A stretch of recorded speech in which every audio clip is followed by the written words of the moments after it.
Call this public meeting of the Eagle Mountain Saginaw Independent School District to order. Let the record show that a quorum of board members is present and that this meeting has been posted in accordance with the Texas Open Meetings Act, Texas Government Code, Chapter 551. Welcome everybody to the February 24th meeting, and we did have some people sign up to speak. I'll take them in the order in which they came. And I will read the thank you for coming tonight to share your opinion. Before we start, a few rules of order regarding the public comment portion of the meeting. According to board policy, each speaker has 5 minutes to speak.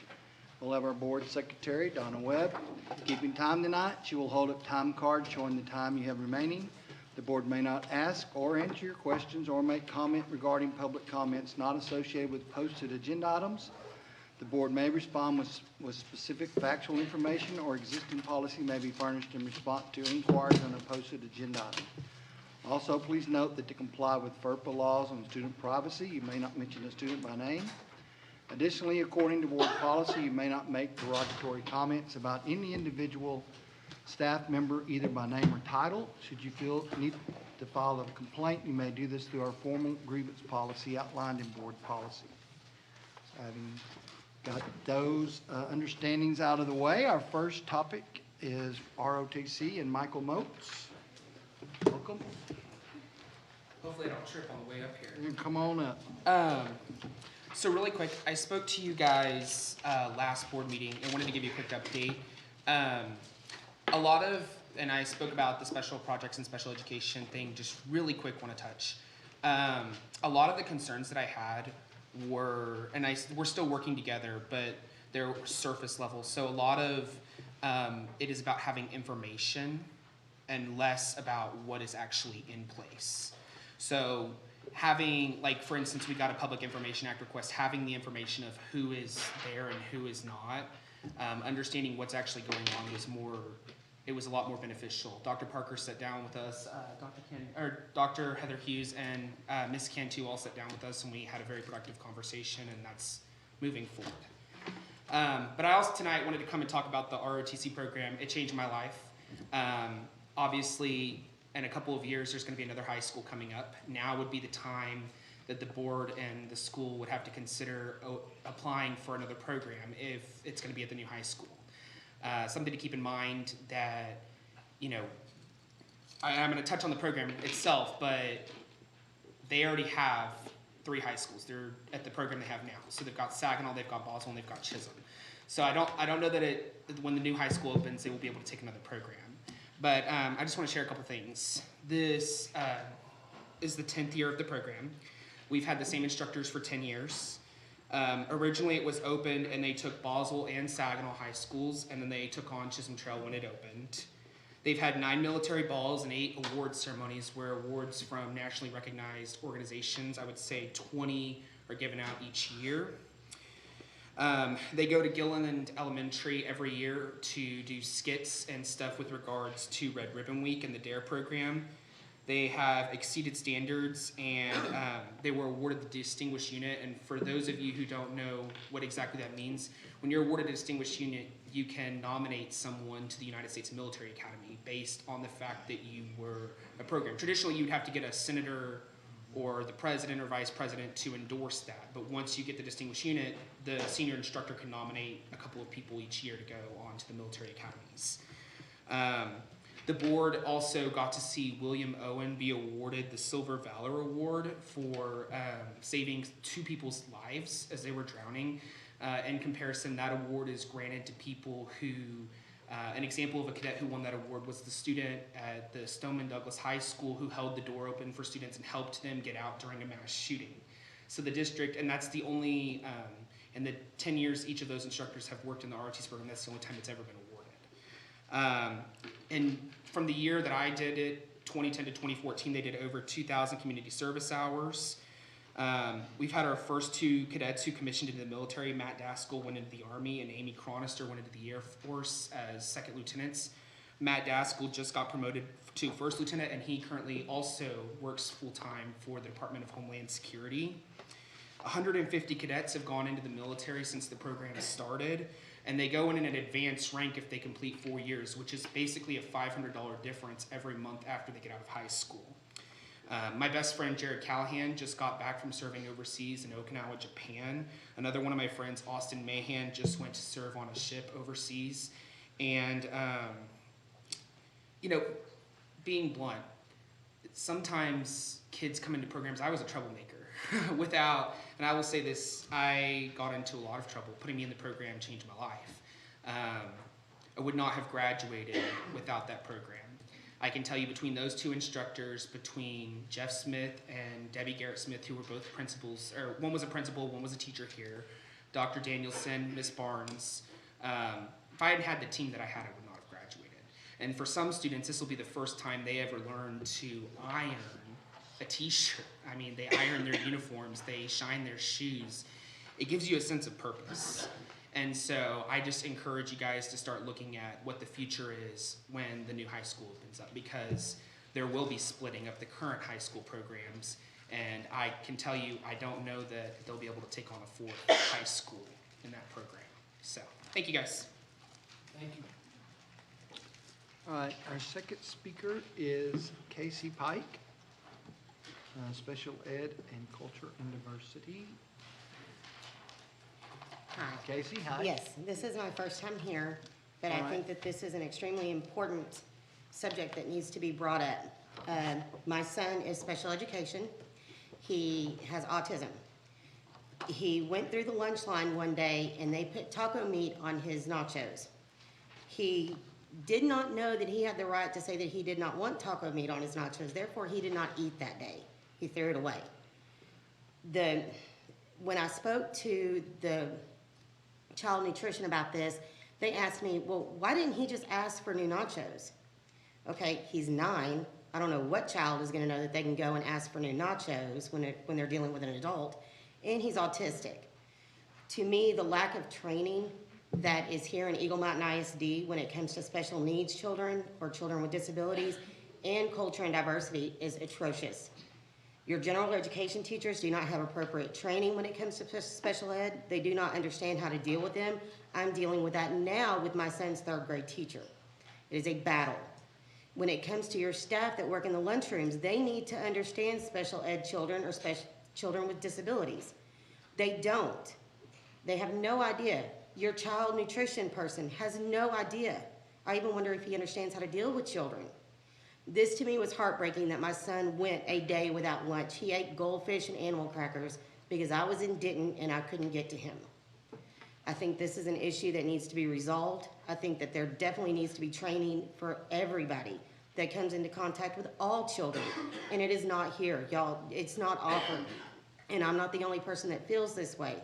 There is a movement right now for all inclusion. And right now, what I see, Eagle Mountain ISD is not ready for this movement, and it's growing, and it's gonna happen. And y'all need to take measures now to get ready for this movement, because children are gonna be in general education. It's not like back in my day where they were in a room all by themselves. And I still think now there are a lot of teachers that just don't understand how to deal with them, how to implement the procedures that are put in place in an ARD for these kids. And your staff just doesn't understand that they're not gonna know to go up there and say, hey, I just don't want the taco meat. And, you know, that's not fair to them. So that's pretty much my main thing, is that I really think that y'all need to open some doors to better training. Thank you. Thank you.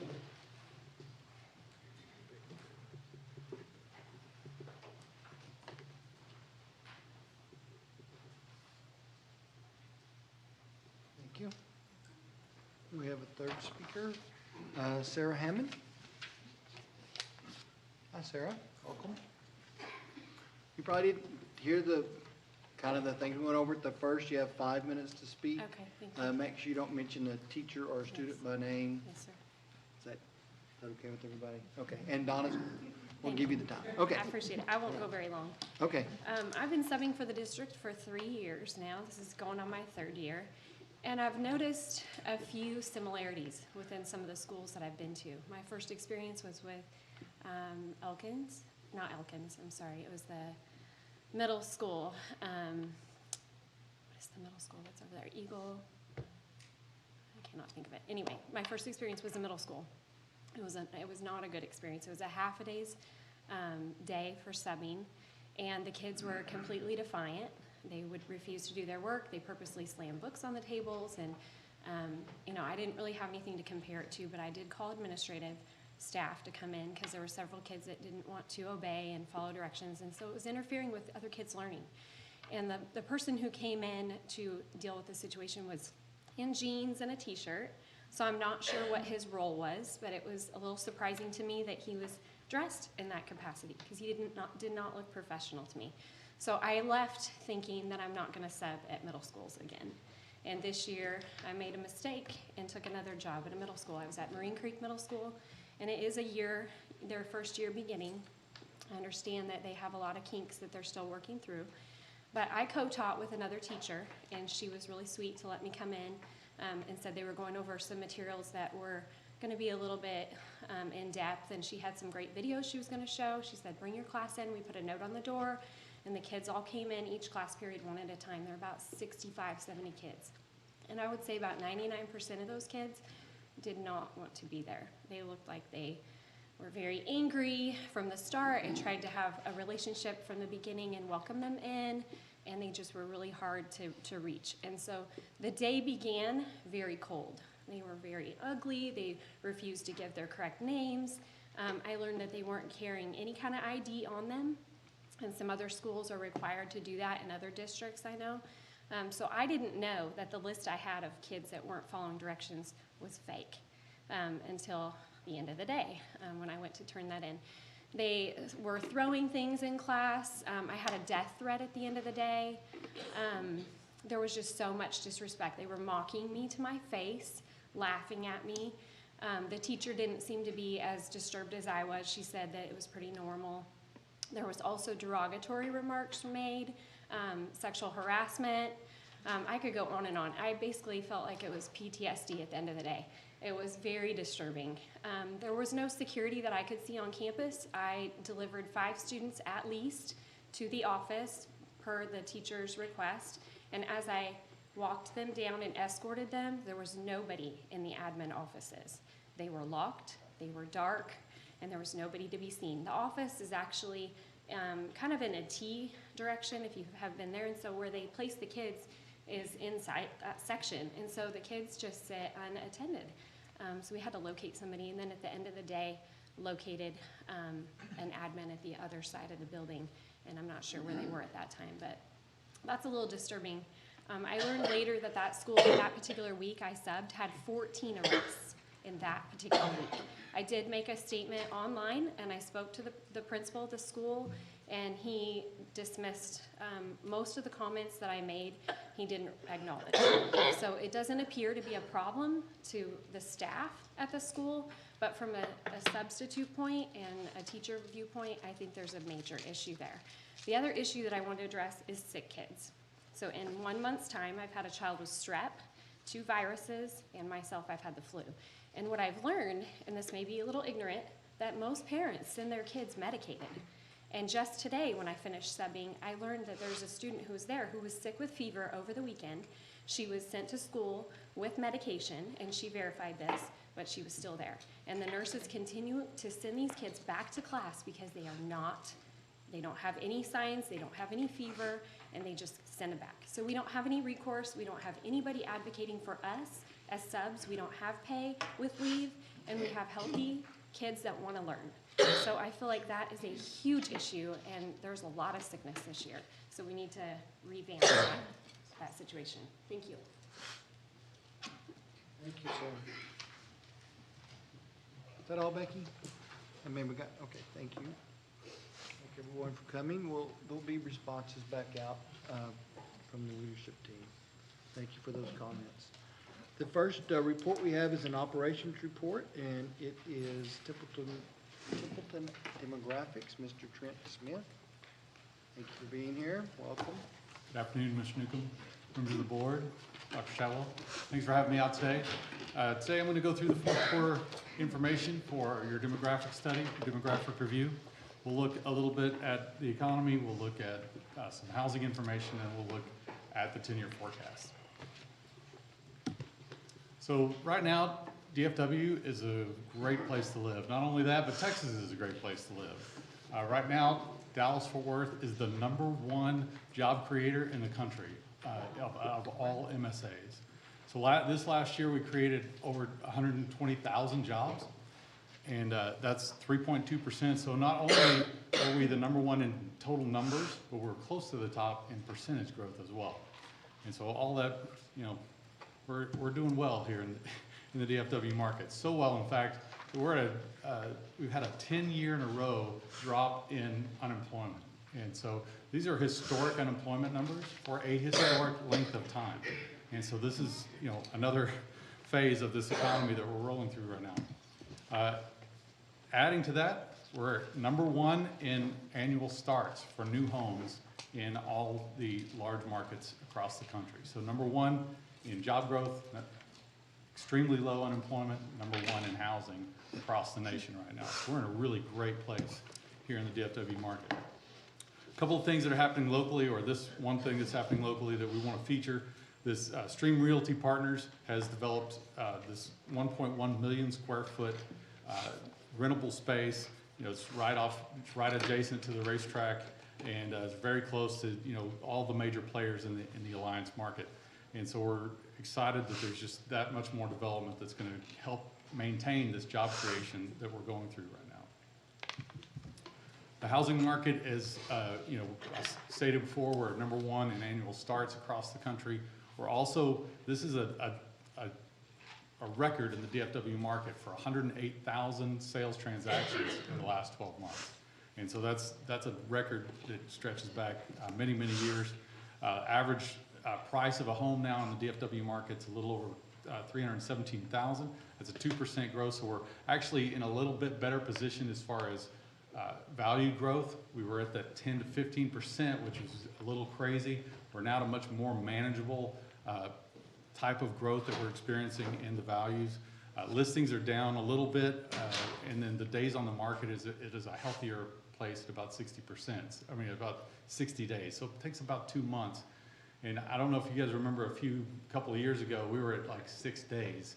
I mean, we were way down below that. So we're kind of in a better, healthier market where it's not necessarily a buyer's market. It's not necessarily a sales market. We're kind of in that sweet spot where we're doing the housing market's in a very comfortable position. Some things, this is more specific to Eagle Mountain Saginaw. This year you had a pretty good jump, not only in new homes, but also in regular resale. So regular resale, you had over 3,200 regular resale homes inside the district boundary, as well as over 1,500 new homes. Now this isn't even all of your new homes. When you look at deed transactions, there's a little bit of a lag in that data.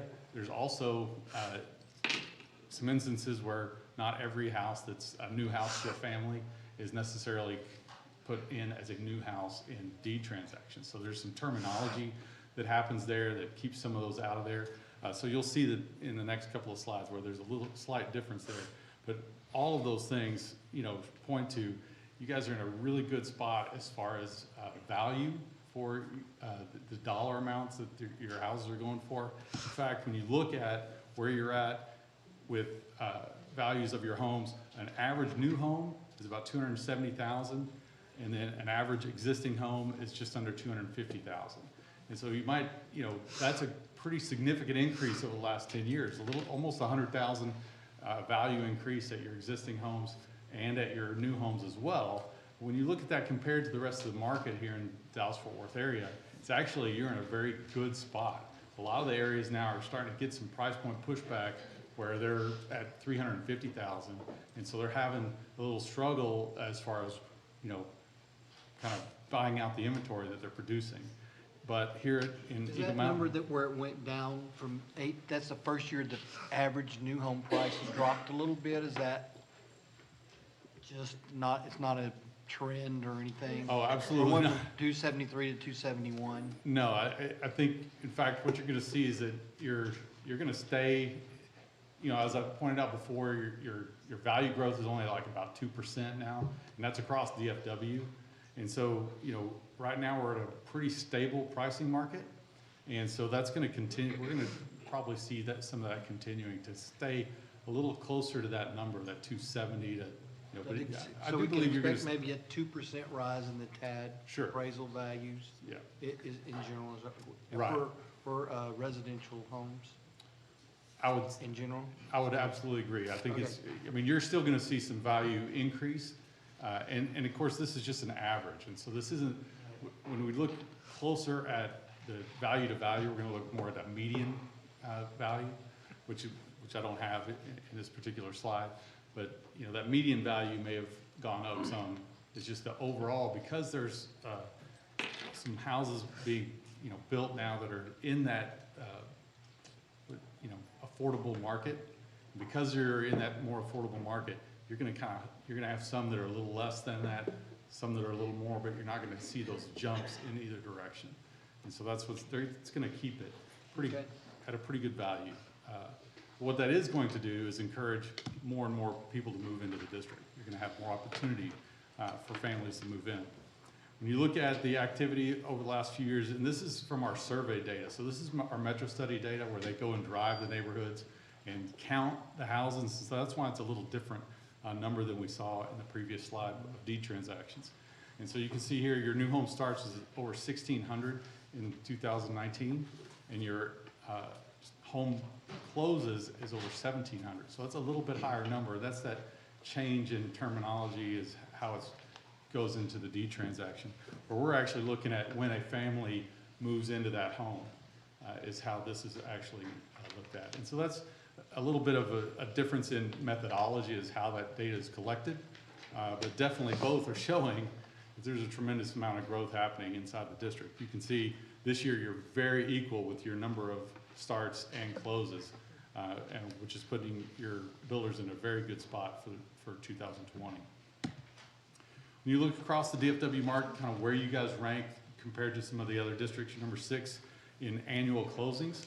So that's the second column there with 1721, and the number of starts 1634. You have a little over 2,100 VDL or vacant developed lots. Those are the lots that are ready to build on. You've got streets and utilities and everything ready to go. Then you've got almost 17,000 futures out there. A future is, you know, pretty much raw land at this point, but it's, you know, designated as single-family homes. And so we have a plan or a plat that shows us basically how many houses are going to be in those particular areas.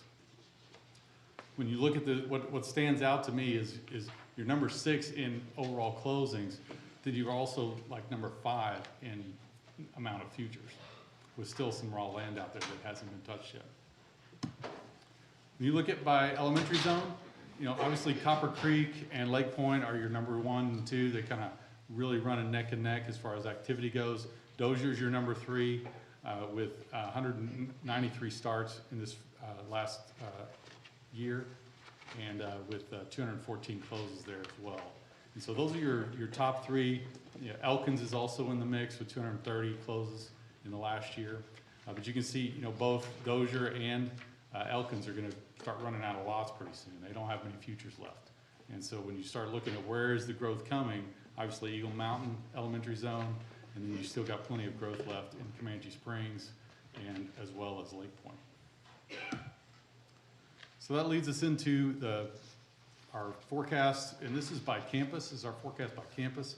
When you look at, you know, I'm not going to go through each one of these, but, you know, we are expecting Bryson to hit, you know, just kind of stay at that 540 for the next few years, then kind of get a little bit of a bump and hit 600 out in 2028. When you look at Chisholm's at 636, expecting them to hit over 700 out in 2023 and get out to 800 2029. At Comanche Springs, you're at 800 now. It's dropping obviously because you're opening a new campus right there to basically take about half of those students with it. But it's going to get right back up to over 500 in 2021 and hit over 600 in 2024. Then you've got the new campus of Copper Creek. So it's going to hit, you know, we're expecting it to open with around 443 students and then hit 500 in 2022 and hit 600 out in 2025.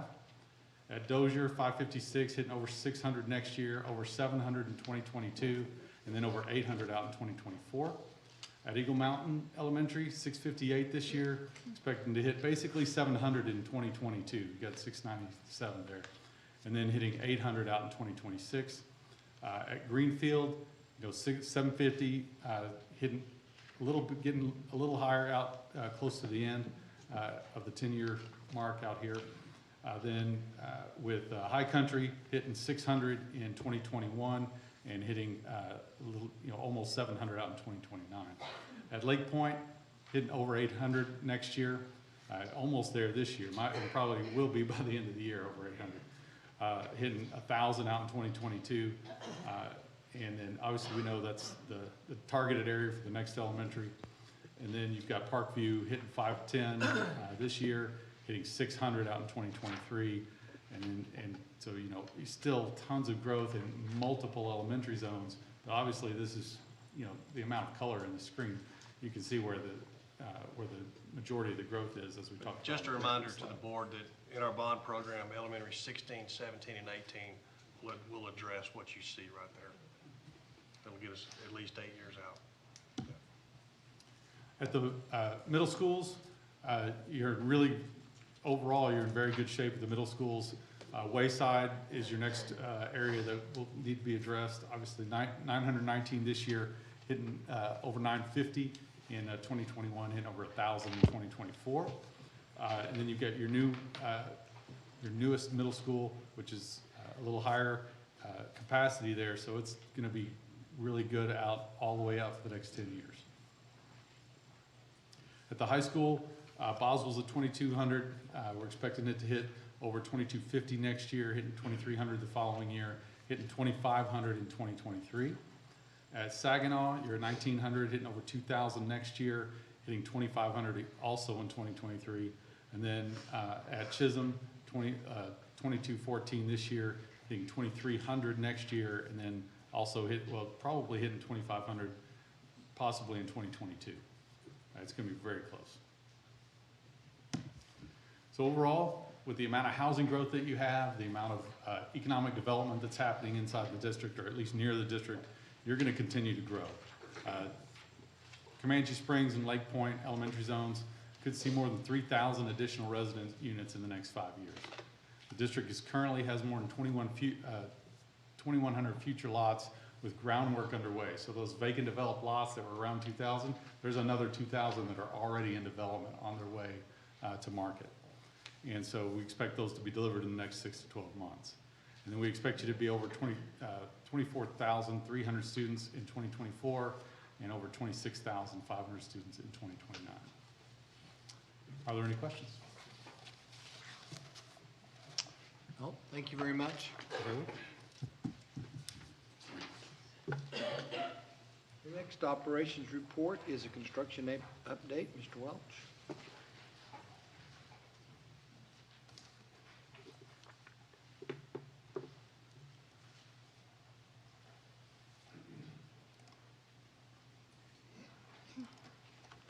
A few little updates on Copper Creek.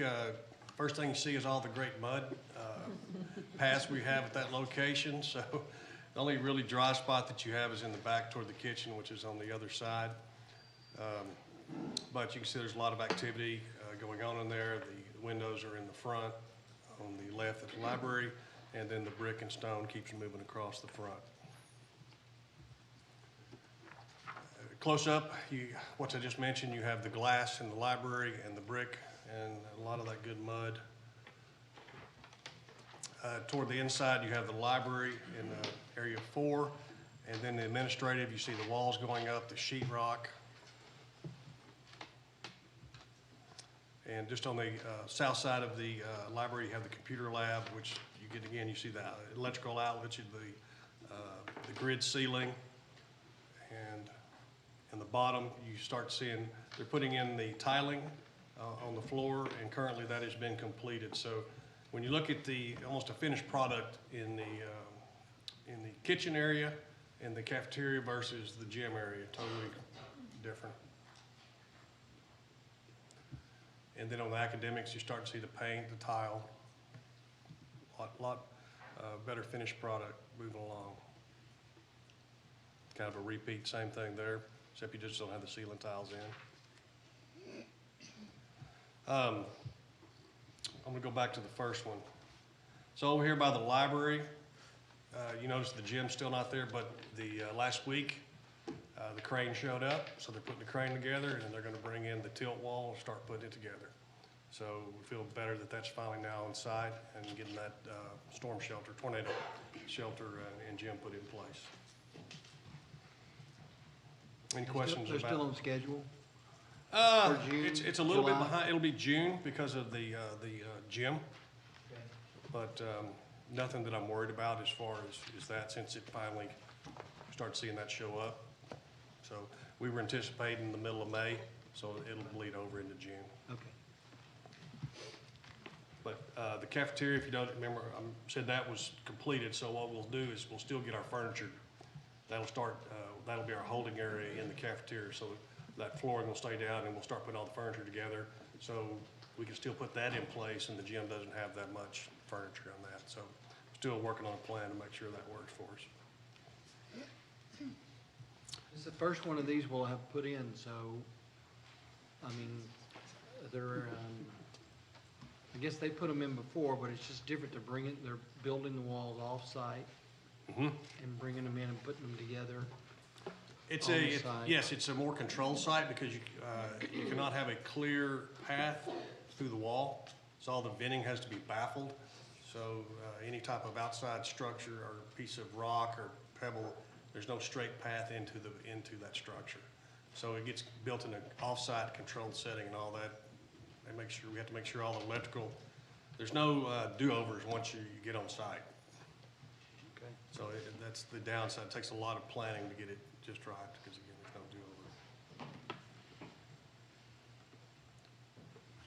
do-over. A couple drone shots of the Kenneth Reed Agricultural Science Building. And this is one of the days when the sun was out. But you can see the pads being built and the rocks being hauled off. And on this picture I like, because if you look at the tennis courts, another part of our bond program, we had the little shade structures for the tennis, so you can see those have been put in. If you look at the tennis courts, and obviously you can see the baseball turf there. So it's moving along, it's on schedule. Just the weather's kind of a problem. So it doesn't go much faster because it's one building. It still has those different phases that you still have to go through. So, any questions about Boswell or anything? Kids are getting around okay. We've got a fence up, you told us last time. Is that where we can see kind of at the bottom? Yes, you can see the students on the, I guess, the northern part of the complex, and you can see the gate open by the band hall where they walk through. Okay. Yep. So, as far as other projects, we're still moving right along with those. The multiple security projects, working on that one. The turf and track project will come to y'all tonight for consideration. And then next month, the tennis court resurfacing and wind slats on that will come. Hopefully we'll have that one ready next month so we can get that done during the summer. And then the track resurfacing also comes tonight for consideration. So does carpet VCT, and we continue to work on the central office and Eagle Mountain High School plans. Had our kickoff meeting for the high school with our architect. So we got to get a plan there. In fact, talked to Dr. Chadwell about these step one. So, getting that all planned on the calendar. Do we normally put carpet in the hallways in the elementary schools? Up to 2008, we put carpet. That was a standard in the hallways of all our buildings. And since then, we have not put carpet in any of our buildings in the hallways. So we've slowly transitioned getting that out of there and putting the BCT in there. The carpet replacement there is at Comanche Springs. Are those classroom linen carpets, Chisholm Ridge and Greenfield? Yes, so Comanche, Chisholm, and Greenfield, that's all the existing carpet gets replaced. And if they have carpet in the hallway, that gets replaced with vinyl composite tile, VCT. Okay. Great. Any other questions?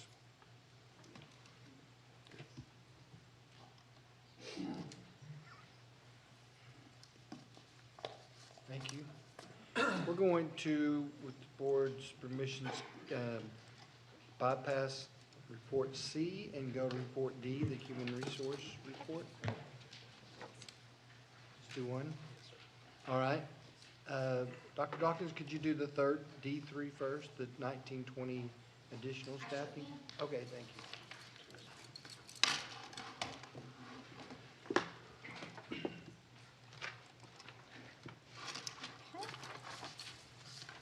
President Newcomb, members of the board, Dr. Chadwell, I wanted to bring to you additional staffing requests. It is 1920, and it is for the rest of the school year. We have some increased needs for students that are served through our special programs. And so we've had additional students meet eligibility during the year, which has necessitated additional positions. So you can see there, we are able to cover these under federal funds, as you can see, and then additional to dyslexia therapists under compensatory ed dollars. Any And those funds questions are on available that going one? forward in those categories as well? Or I'm will it sorry? eventually- And those funds are available going forward as well? Yes, yes, and actually, for 3 additional years, we would have the funding for that, so, All right. The elementary staffing? okay.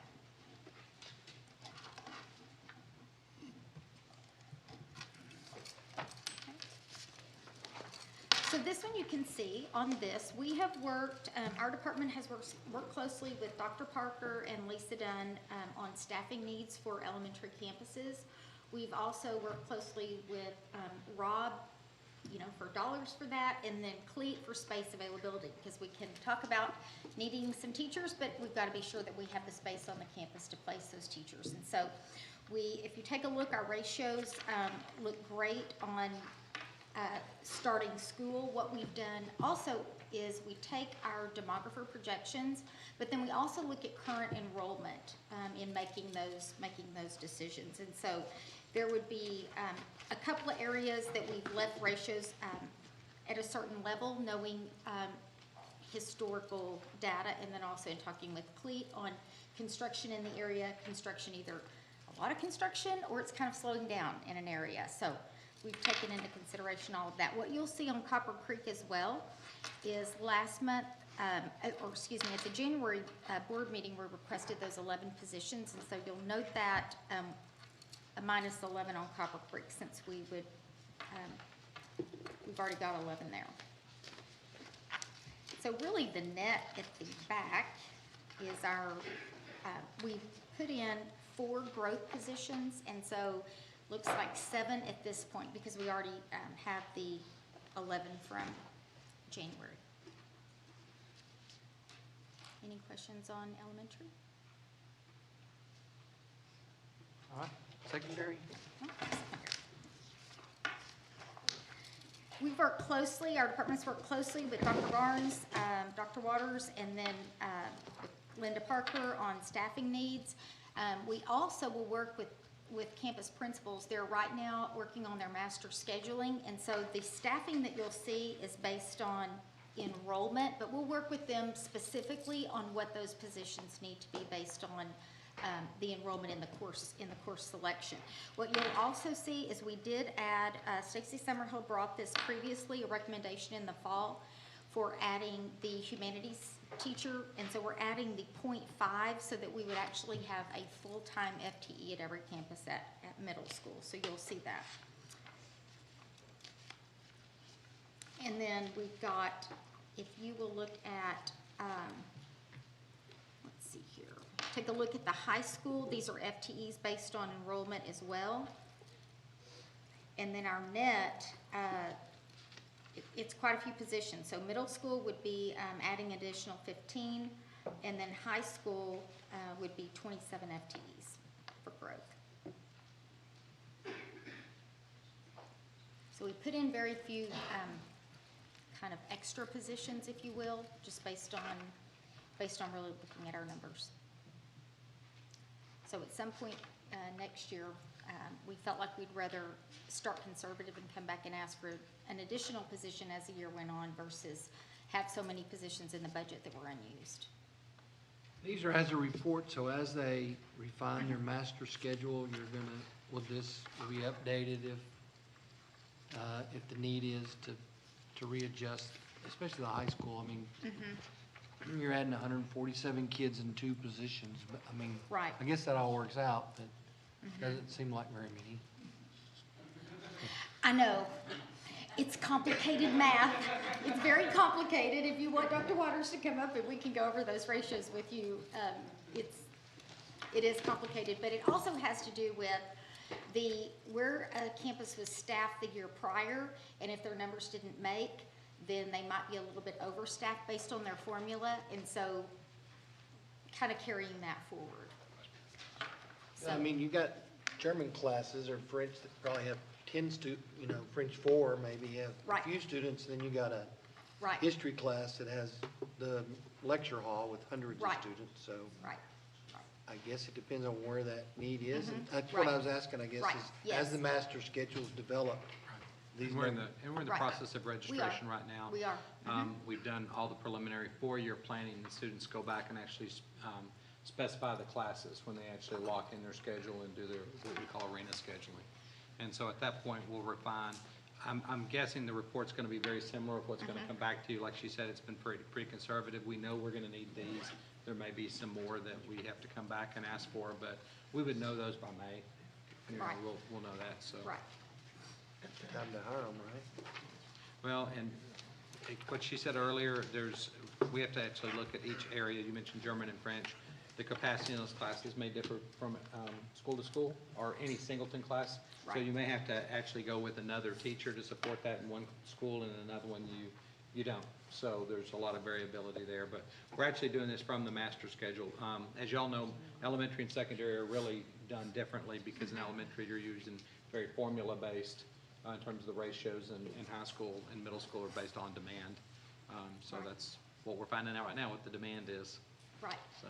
And what about the Hollenstein Career and Tech Center? Would it have? We don't have any added at this No, point, not at this time. Okay. because right now, as we've looked at it, we feel like we're gonna be good in that area. I do wanna let you know, this is a good time, is that we're looking at capacity in that area, where we've had all this room. As that school has grown, that capacity is waning. We've moved some courses back to the high schools in order to provide for that. But most likely, when we come up to the next bond program, we'll be looking at a physical enhancement of that facility. And of course, it was designed for that, to be added on to. So there's a lot there too, in terms of that we have to look at. So we've moved, again, some courses back to the high school to create capacity in that area. All right. Thank you, Dr. Dahl. Thank you. See, we did get through that report. Yeah. We have a busy closed session meeting, so it is currently 5:44 PM on February 24th, 2020. The board will now recess for dinner and then reconvene in a closed meeting pursuant to the following sections of the Texas Open Meetings Act. 551.071, consultation with board's attorney. 551.072, purpose of deliberating purchase, exchange, lease, or value of real property. 551.074, deliberating the appointment, employment, duties of employees, including the contract renewal for superintendent's leadership team. 551.075, for the purpose of deliberating regarding the deployment or specific occasions of security. 551.082, considering the discipline of a public school child or complaint or charge against personnel. And 551.0821, to discuss specific personal identifying information about a student.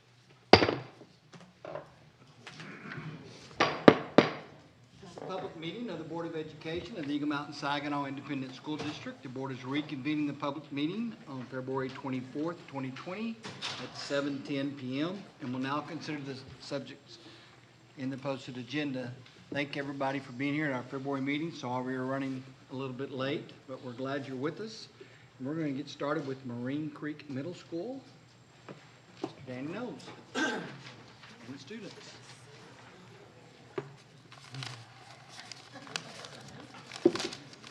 Mr. President, Dr. Chadwell, members of the board, I'm honored to introduce to you a few of our amazing Marine Creek Mustangs this evening.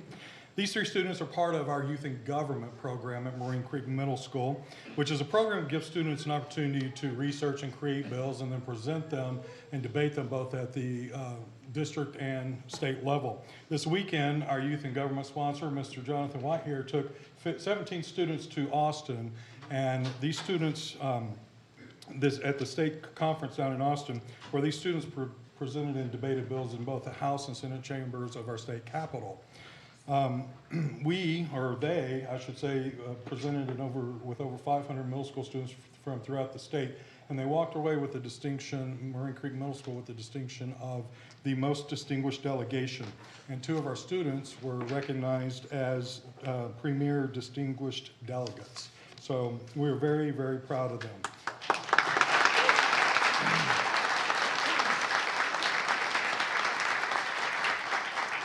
I'm going to start by introducing you to Emery Miramontes Eldridge. She's a 6th grader at Marine Creek Middle School. Emery is involved in just about everything we have, including Renaissance. She took 3rd place in UIL Mathematics. She's involved in theater and, of course, youth and government. She enjoys acting, singing, dancing, and reading and writing, and she very much enjoys public speaking. If y'all remember the convocation, you'll remember that she's very good at that as well. We are very proud of her. Next to her is Michaela Mercer. She is a 7th grade at Marine Creek Middle School. She enjoys sports. She's involved in volleyball as well as basketball. And she is part of our youth in government in that she was not only a distinguished delegate for District 4, she was also the District 4 candidate for the state governor, junior youth governor position at Austin this weekend. Yes. Yeah. She is also part of our National Junior Honor Society as well as our theater program.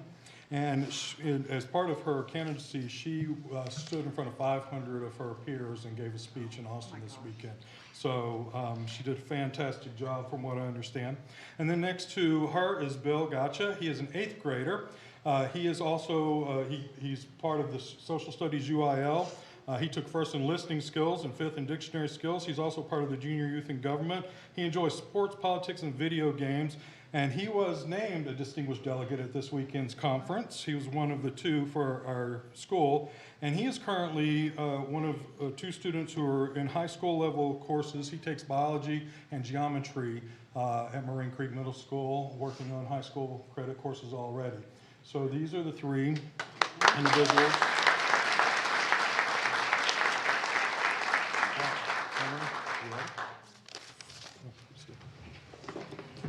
Will you please rise for the pledges?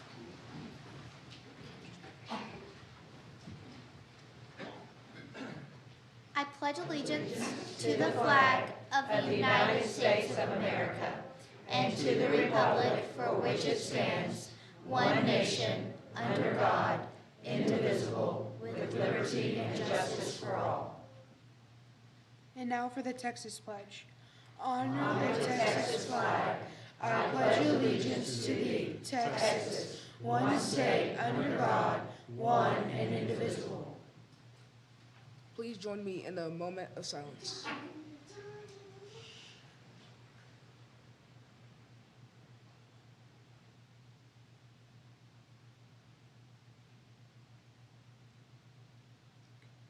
Thank you. You may be seated. I'd like to take just a second as we end here to recognize that these young people could not be where they are today without some very important people in their life.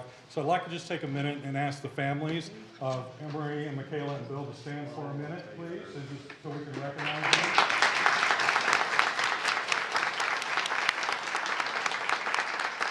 Thank you very much. Thank you, Mr. Knowles. Thank you, students, for starting us off. We appreciate that very much. We move now to some special recognitions, and we're going to start with some high school band recognitions. Mr. Sean Bell. Thank you. This is one of my favorite evenings of the year because we get to celebrate students in the fine arts, specifically band students this year, who have achieved one of the highest honors there is in the state of Texas. 3 students being named to the Texas 5A All-State Band, as well as we have a bonus this year, a student who auditioned for the Music for All Honors Band of America. It's a national band where auditions are sent in and considered, and we have one student from Chisholm Trail who earned membership in that band as well. So we certainly want to recognize him. So without further ado, we have from Boswell High School, Mr. Jason Lunsford. Jason, would you come up here, please?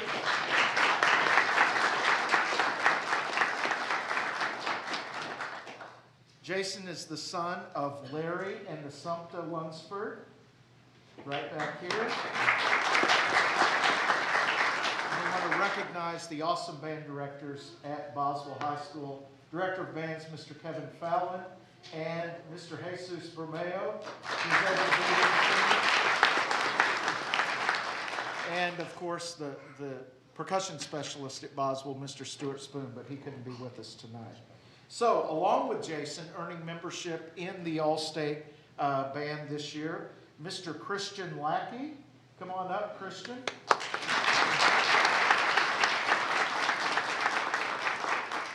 Congratulations. Christian is the son of Charles and Sanfie Lackey, and I believe Charles is here. Congratulations, Mr. Lackey. And a 2-year All-Stater, returning All-Stater, Mr. Benjamin Simmons. Come on up here, Benjamin.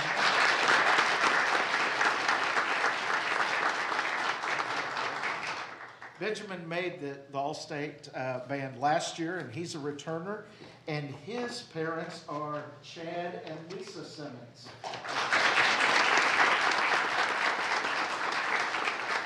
And their awesome directors, Christian and Ben's directors, are head director of bands, Mr. Derek Doyle. Derek, would you stand up? And although they couldn't be with us tonight, Miss Emily Rivers and Mr. Ryan Miller, who's the percussion specialist. And then along with these 3 fine musicians, we have Mr. Coleman Kading. Coleman, come on up.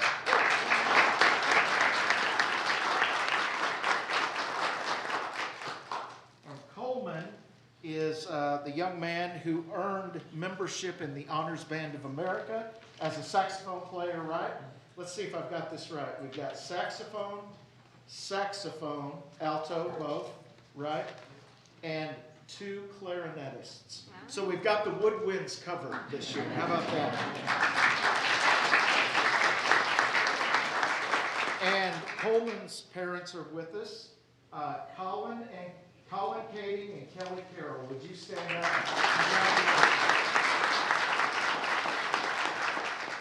Again, a tremendous honor that these gentlemen have achieved, and we're so very proud of them. Congratulations, gentlemen.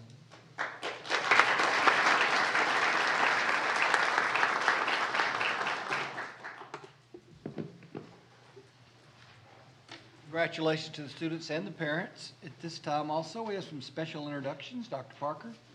Yes, thank you very much. It's always a joy to get to introduce new leaders to our campuses, and tonight we are going to celebrate 3. First, joining me, you'll see a recognized face in EMS ISD as a principal. It's Miss Amber Bean. As she makes her way up as the new principal of Copper Creek Elementary, I'd like for her family that is with her.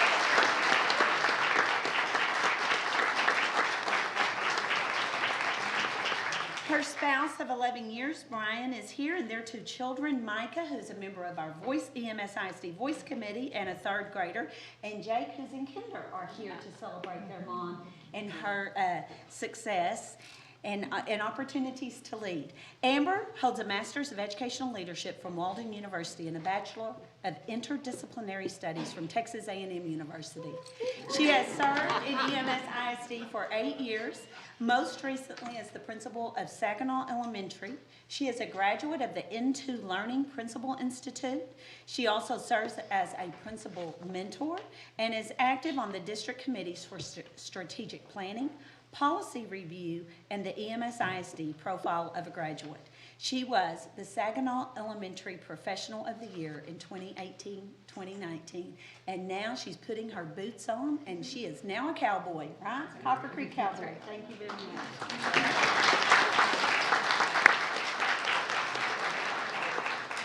Now, with Amber moving to Copper Creek, that leaves an opportunity for Saginaw Elementary. So joining me here at the podium is the new principal of Saginaw Elementary, Miss Melissa Curtis. Melissa Curtis.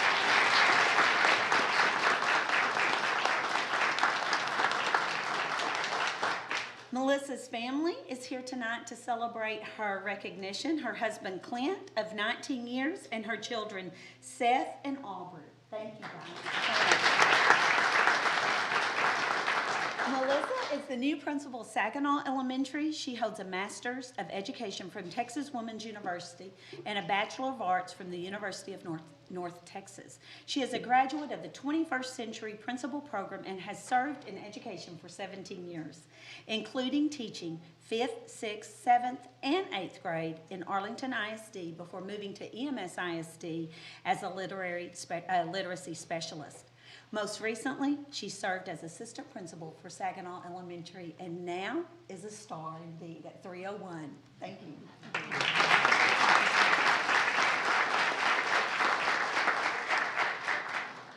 Our final introduction tonight is our new assistant principal at Saginaw High School, Mr. Brantley Gallman. Come on down. Brantley's family is with him tonight, Jessica, his sister, Abby, beside Jessica, and his father and mother, Mr. and Mrs. Gallman, Brad, and Tracy. Thank you so much for joining us. Now, I heard y'all whooping a while ago, but let me tell you, Brantley Gallman, new assistant principal of Saginaw High School, holds a Bachelor of Arts from Texas Tech University, go Tech, and a Master of Education from Lamar University. He is in his 10th year of education, having served as high school English teacher, after my own heart, department chair and coach for football, basketball, and track. For the last 3 years, he has served as an English teacher and coach at Saginaw High School, and we welcome him to the role of assistant principal. Thank you.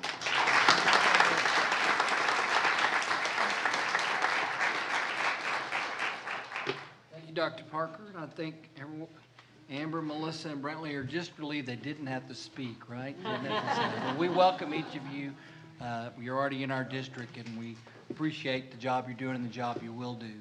We're going to move into action items, so if anyone would like to get up and go before we do that, I'll just give you a second. You're welcome to stay.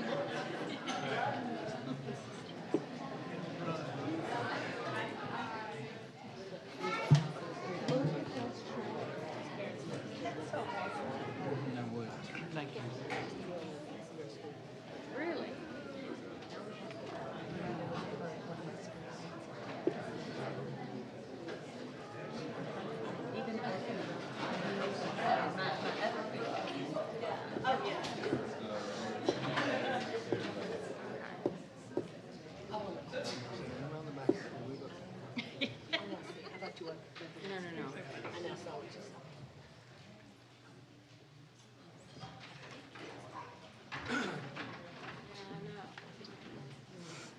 Well, that does take us to our action item portion of the agenda. I'm sure all you people at the back now want to move right on up to the front. Well, we can see you. It's like church. Our first action item is to act on the 1920 budget amendment. Mr. Shealy. Oh, sorry. I'm just out of habit. I looked where Rob was. Good evening. Good evening. I'm going to have Jane come up and walk you through the budget amendment. All right.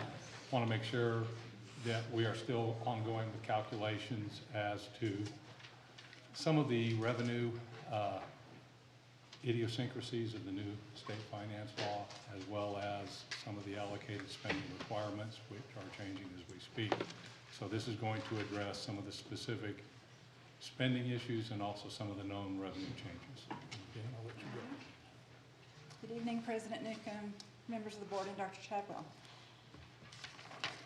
The budget amendment starts on page 79 in board book. In the operating fund, We're increasing our revenue by a total of $1,145,000 and increasing expenditures a total of $1,573,000. That would result in a net decrease to fund balance of $425,000. Excuse me. We have some changes that affect both revenue and expenditures. We're budgeting some driver's education revenue and expenditures for the first part of the year before we made the switch. We're increasing our rental revenue and in budgeting some related expenditures by $20,000 each.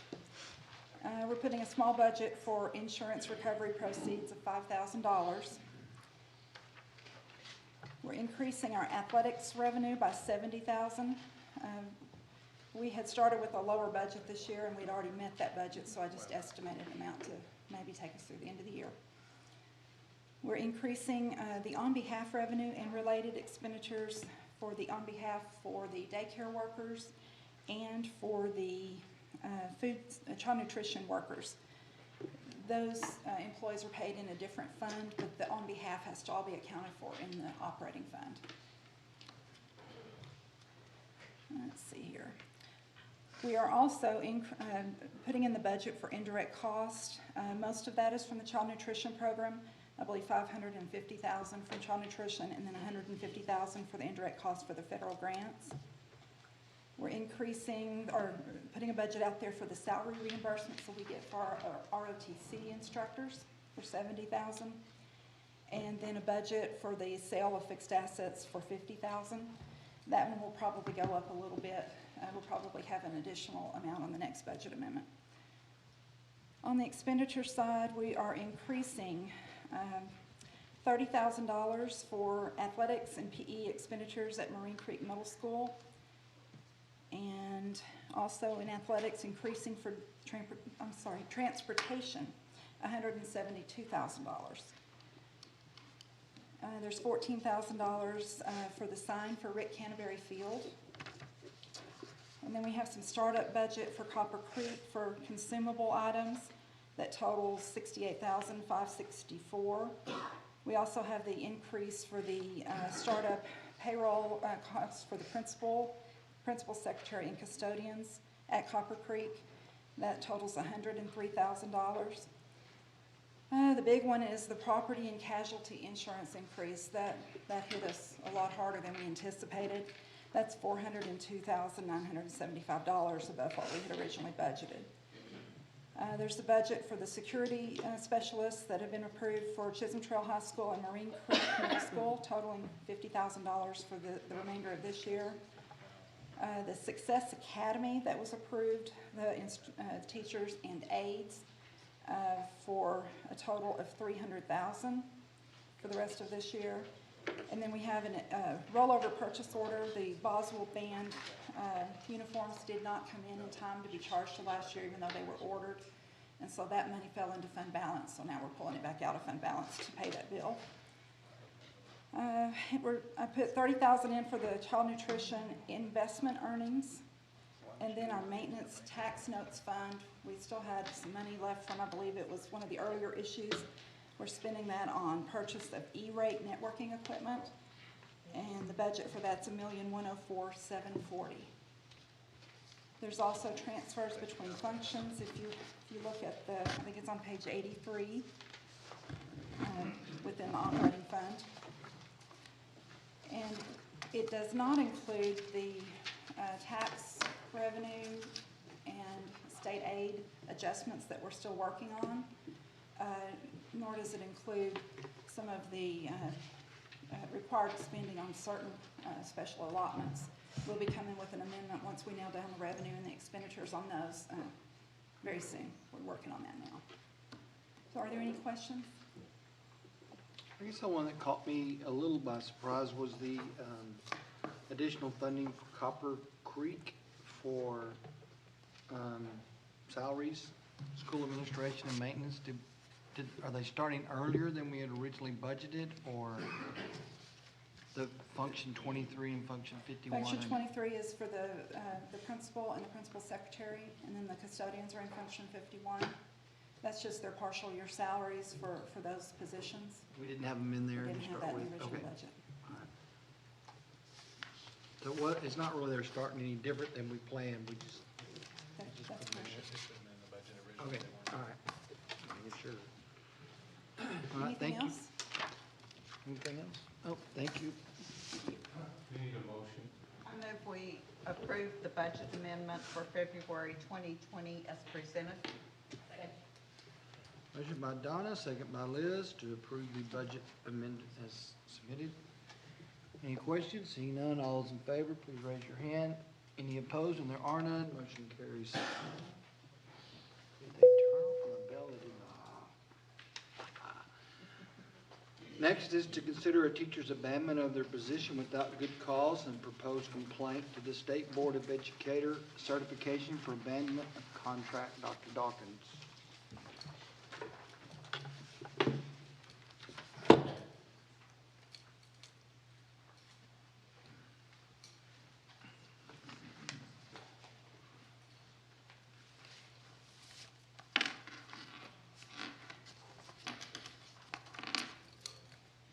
Okay, I presented this last month at the board meeting. We have Mr. Bradley Leak did not show up for his teaching position at Marine Creek Middle School. And so we are recommending that the board find good cause that he abandoned his contract. Did not consent to his resignation, and the board authorizes the superintendent to file a complaint to the State Board for Educator Certification to seek sanctions for his abandonment of contract. Does the motion? I recommend that we Yeah. find good cause did not exist under section 21.105C2 of the Texas Education Code for Bradley Leakey to abandon his contract for the 2019-2020 school year. The board did not consent to his resignation, and that the board authorizes the superintendent to file a complaint with the State Board of Education certification to seek sanctions for his abandonment of contract. Second. Thank you, Paige. Motion by Paige, second by Marilyn. Questions? Seeing none, all those in favor, please raise your hand. Any opposed? And there are none, motion carries 7-0. Next is to act on the purchase, no, I'm sorry. Consider approving the renewal agreement with Gold Star Transit. Mr. Jones.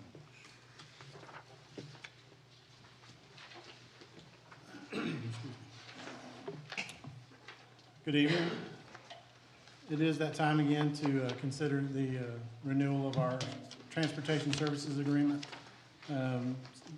This is the second year of the two-year proposal that we introduced last year.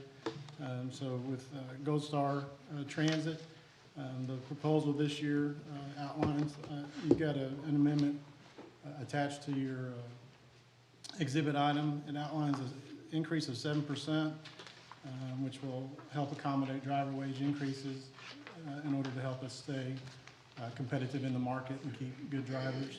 And it also helped to replace 20 buses from our fleet that is aging. The cost of the buses actually would be about a $2 million outlay, so the increase is just basically helping to offset some of that. So I can answer any questions you may have. We feel this will keep us competitive within the market. We feel like. On the driver wages? Yes, ma'am. I make a motion to approve amendment number 6 to the renewal and amending agreement with Gold Star Transit, Inc. for pupil transportation services as presented. Second. Motion by Tim, second by Donna. Questions? Seeing none, all those in favor, please raise your hand. Any opposed? And there are none. Motion carries 7-0. Thank you. Oh, you're here for a while. Keep Yes, going. sir. The next one is to act on the purchase and installation of miscellaneous furniture items for Copper Creek Elementary School. I make a recommendation to award to Indico Sales, Inc. for the purchase and installation of miscellaneous furniture items for Copper Creek Elementary School in the amount of $978,520. Second. Motion by Tim, second by Liz. Questions on this? Seeing none, all those in favor, please raise your hand. Any opposed? There are none. Motion carries 7-0. Next is to act on the purchase and installation of carpet and VCT replacement at multiple campuses, also by board. I move we award Gomez Flooring Covering for the purchase and installation of carpet and VCT replacement at multiple campuses in the amount of $1,204,999. $204,685.40. Second. Get that 40 cents. I copy. Yeah. Questions? This is coming out of the bond fund, as I recall from the presentation, all right? All those in favor, raise your hand. Any opposed, and there are none, motion carries 7-0. Next is to act on the track refurbishment project at Boswell, Saginaw, and Chisholm Trail High Schools. I move we award Fisher Tracks for the track refurbishment project at Boswell, Saginaw, and Chisholm Trail High School in the amount of $277,596.00. Second. Motion by Donna, second. Let's do that, Paige? All right, second by Paige. Questions on the track repair? See none, all those in favor, please raise your hand. Any opposed, and there are none, motion carries 7-0. Act on purchase and installation of artificial track and turf renovations at multiple campus, and there is a handout at your place, or that, and also that Becky sent out earlier that discusses this. You're doing so great, Mr. Jones, but All of these new installations will be the geo infield, just like we did at Boswell's Fields and Marine Creek, Yes, sir. correct? Yes. I guess we've gotten good response from the kids and people on that they like that. We have at both campuses, so, and it's done well for us so far. how long has that been out? A while now, I guess, when we were looking at it? I know it was fairly new, but there were other schools that had already placed that into service. I just wonder, the colleges don't seem to be going to it. Do they know why? Is there anything you've heard or? I haven't heard anything. It is going to be on Globe, the new Globe field. That is This is what they're putting in? the geofill material. It's a, geofill can be provided by various companies. Paragon is one and Hellas is another. But apparently this really started in Europe and it's been around for over a decade. And it has now really just grown attention in the United States. But it is growing strangely, like I would think it would grow in warmer climates a lot faster. But actually it was really popular all through Europe, Italy, Russia, England. And so it's been around for a while. And these fields will also have the E-layer surface under the turf Yes, sir. as well. Yes, sir. I move we award to Hellas Construction, Inc. for the purchase and installation of artificial turf and track renovations at multiple campuses in the amount of $10,449,765. Second. There's big numbers on there. Would somebody help Donna out with those? I'm not an accountant, I'm a Any- lawyer. Any questions, concerns? I think we've already asked our questions. It appears all those in favor, please raise your hand. Any opposed? And there are none. Motion carries 7-0. One more, Mr. Jones. Consider approving the interim guaranteed maximum price, GMP, for Package 2, Basel Athletic Additions and Renovations, Electrical Utilities.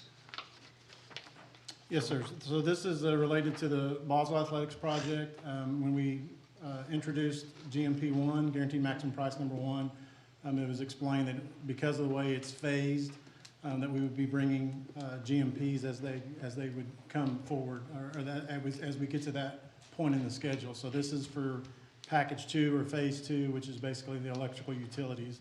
So this price, the $690, $470 that's presented, that's basically just for Package 2. And then it'll be added to Package 1, and then we'll continue to go until we get to the final GMP. This is the one that'll close Boswell down for a while this summer. Yes, sir. And it's going where that red This is line what's- is on page 107. Yep. I make a motion to approve the interim guaranteed maximum price for Phase 2 of the Boswell Athletic Additions and Renovations Project in the amount of $690,470. as presented there. Donna's rubbing off on me, my mentor.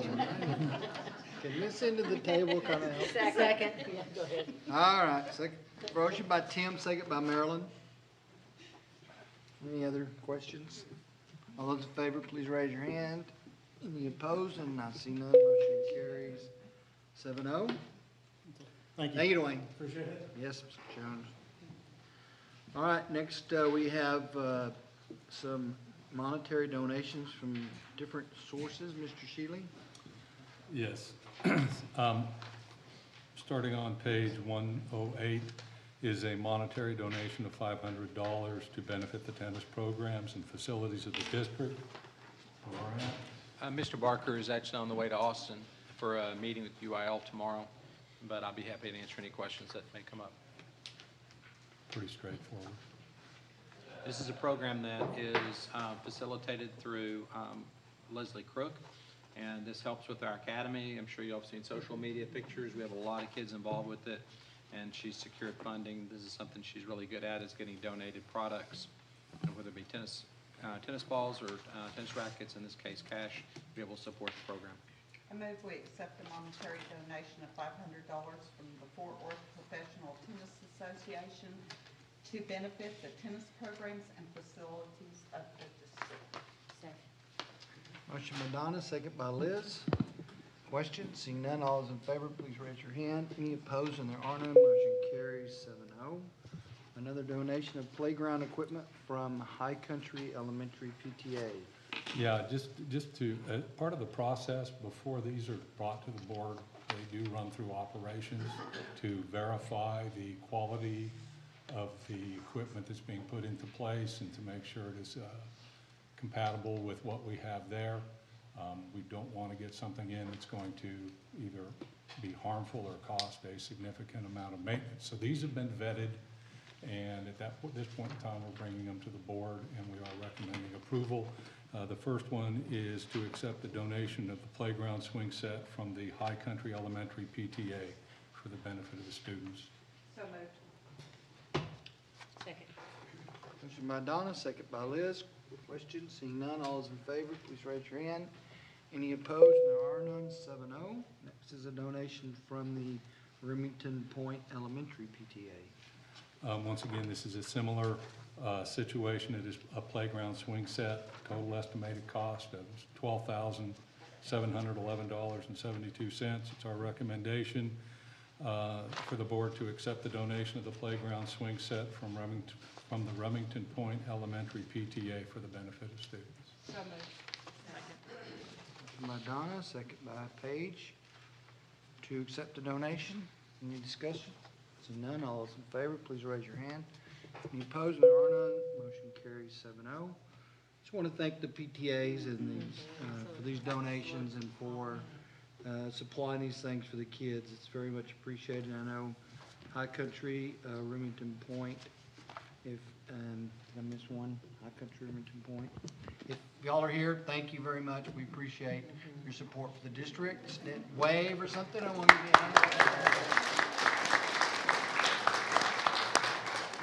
I did want to mention too, you've probably seen your packet, like on page 128, this also includes accessible equipment, and so they're very careful to make sure as we add swings to provide accessible swings as well. So we appreciate them making sure they were inclusive as they put that together.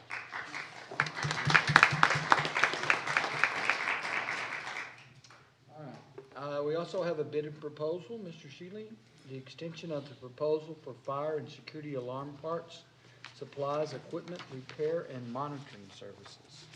We're recommending that we extend the agreement with SAS Security Alarm Service for fire and security alarm parts, supplies, equipment, repair, and monitoring services for the fourth option year to expire April 30th, 2021. The estimated total annual expenditure is $160,000. That's based on current year estimates. Motion by Paige, second by Liz. Questions on this? Seeing none, all those in favor, please raise your hand. Any opposed? And there are none. Motion carries 7-0. Mr. Shealy, you might as well stay there because although we are through with the action part of the agenda, we're going to pick up with your report on update on the legislative how it affects finances. How it affects Do we have- finance. Do you have enough time? Probably. Yeah. Depends on what time you want to go home. One of the things that we've done the last several years is we have been very active in making sure that the interests of the district are represented down in Austin during the legislature. And last year with HB3, we encountered a number of elements some of which we knew were going to happen, some of which we assumed might happen, and some of which we were surprised by. The upcoming legislative session is going to be an interesting session. Part of the problem we have is that the state has limited their revenue growth through property taxes. We never got the property taxes. They simply reduced state aid. The legislature, I believe, last biennium received over $2 billion in additional property, or in additional revenue due to the increase in property taxes. And that was over and above the growth that they funded education. That money's not going to be available, and we are extremely nervous about exactly what the comptroller's estimate is going to be. The reason we're nervous is because a lot of the problems that we're trying to address or that we're having to live with have to do with a significant increase in value. One of the items, I don't know why that's there. One of the items that we're looking at has to do with the loss of the cost of education index. Up until last year, they recognized the fact that it cost more money to participate in the labor market here in Dallas-Fort Worth than it might in some other areas of the state, the Valley or West Texas. And we were given a bump of 12% over the basic allotment to cover those expenditures. That went away. It was opposed by virtually every group that was supporting education, and including most of the associations. In fact, I think all of the associations. One of the problems we had, and you'll notice right here, is that one move cost us $15.5 million. Now, if you weren't in a high-cost area and you were a district our size, you would have gotten the jump from 129 million to 144 million. So you would have gotten that 15 million to work with, which is why you saw some districts give really significant increases to teachers. And it's one of the reasons that we could not step up and match those, because we didn't get that 15 million. The problem we have is that while everybody agrees that we're in a high-cost area, and everybody understands that we deal with monetary issues that are not dealt with across the state, the reality is the state can't afford to put this back in. So we can argue about it, but unless we get a really significant increase from the comptroller, it isn't going to happen. This is a $2+ billion number. And it just does. In my opinion, it was pulled out because they couldn't make HB3 work if they left it in my opinion. That's right, but it's still my opinion. And we're faced with several items like this. Another item that we had to deal with, which, and I've kind of jokingly said, that I get up in the morning and I believe that the sun's going to rise in the east and that we're in Texas and that we're a fast growth district. Well, the sun may rise in the east and we may be in Texas, but according to the state, we're not a fast growth district. That number cost us over $5 million this year. And it's $5 million that I had counted on, I had included in my short and long range estimates, and we're currently working through. What they did, the commissioner decided that he was going to base the designation of a fast growth district based on the percentage increase. So if you had a school district that had 60 kids and they had a family of 5 move in, 5 children, they just went up 8.5%. They were included even though they only had 5 additional children. Districts such as ourselves that went up almost 550 kids during that same period of time got nothing. So what we proposed was a dual test, which is the top 25% in terms of percentage growth or the top 25% in terms of actual enrollment increase. That would have put us in there. The commissioner looked at it in his opinion. That was not the intent of the legislation. And the commissioner has been given very broad authority to deal with unintended consequences of the legislation because the legislature knew they missed quite a bit. In this instance, once again, the price tag on fixing this is well in excess of $400 million. And I think that played a huge part in his determination not to provide the dual test. Unfortunately, once again, to fix this is going to take $400 million. Now, next year with the growth we had this year, we're going to be fast growth, I believe. The list isn't out, but I've done the calculation. We'll be there. But if we have another charter school open in the area, or we have anything that affects our enrollment as fast as we're growing, we could fall out of that. And what that does is it makes long-range planning on certain significant revenue streams very difficult to do. So we're going to have to come up with a risk assessment to modify that number, or we're gonna have to skate pretty close to the edge. We're looking at the number, we're weighing the probability of going in and out. I think there was a charter school that was slated to come, and now they're not coming, but there's one in Lake Worth.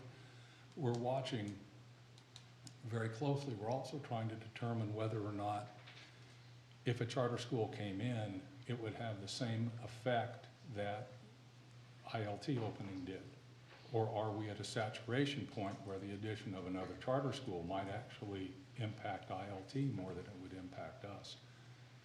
We have no history for this. We're going to have to, like I said, we're going to have to do a risk assessment, and then we'll come back with a recommendation. But that one piece is about $5.5 million. It makes a huge difference in how we run our operations here. That's a lot of programs we can put in campuses. So did we left it out of the current budget because we already knew we were not? No, sir. At the very end, yes. But Okay. as we were doing our planning short and long term, I had. But the one we approved in August did not have them in, right? No, we've got some But other all the issues. multi-year stuff we saw did have it, had the benefit of having it in this year. I'm sorry? The multi-year stuff that we saw prior to that had the Yes, benefit of having it yes. in here this year. So our Everything base is prior to off that. of it. All my long-range planning that I was doing last summer showed the impact. The one thing I want to talk about is opening a charter school in the area, and this is one that we're actually going to push pretty hard, or I think the legislature needs to see. Opening a charter school, if you have 400 kids go from a school district to the charter school, it does cost the state money. We may lose the state portion of our aid, but they have to pay 100% of that portion to the charter school. There's no subsidy from local revenue. So in looking at it, and I did a real basic model, but there is an efficiency cost that, and I based this model off of ILT, there was an efficiency cost of $2.1 million for that one school opening up in this school district. That's how much additional that school costs the state of Texas. That's being replicated across the state of Texas. This is a huge number. And it could be approaching, and I've heard some estimates as much as $2 billion. I don't think it's that big, but it is several $100 million for sure.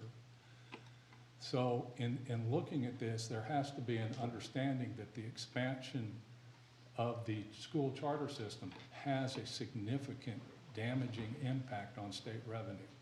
And the state has not calculated it, it's not been recognized, and the expansion process is really going to create a problem, not just from a bond issuance standpoint, but just simply from an ability to fund school operations.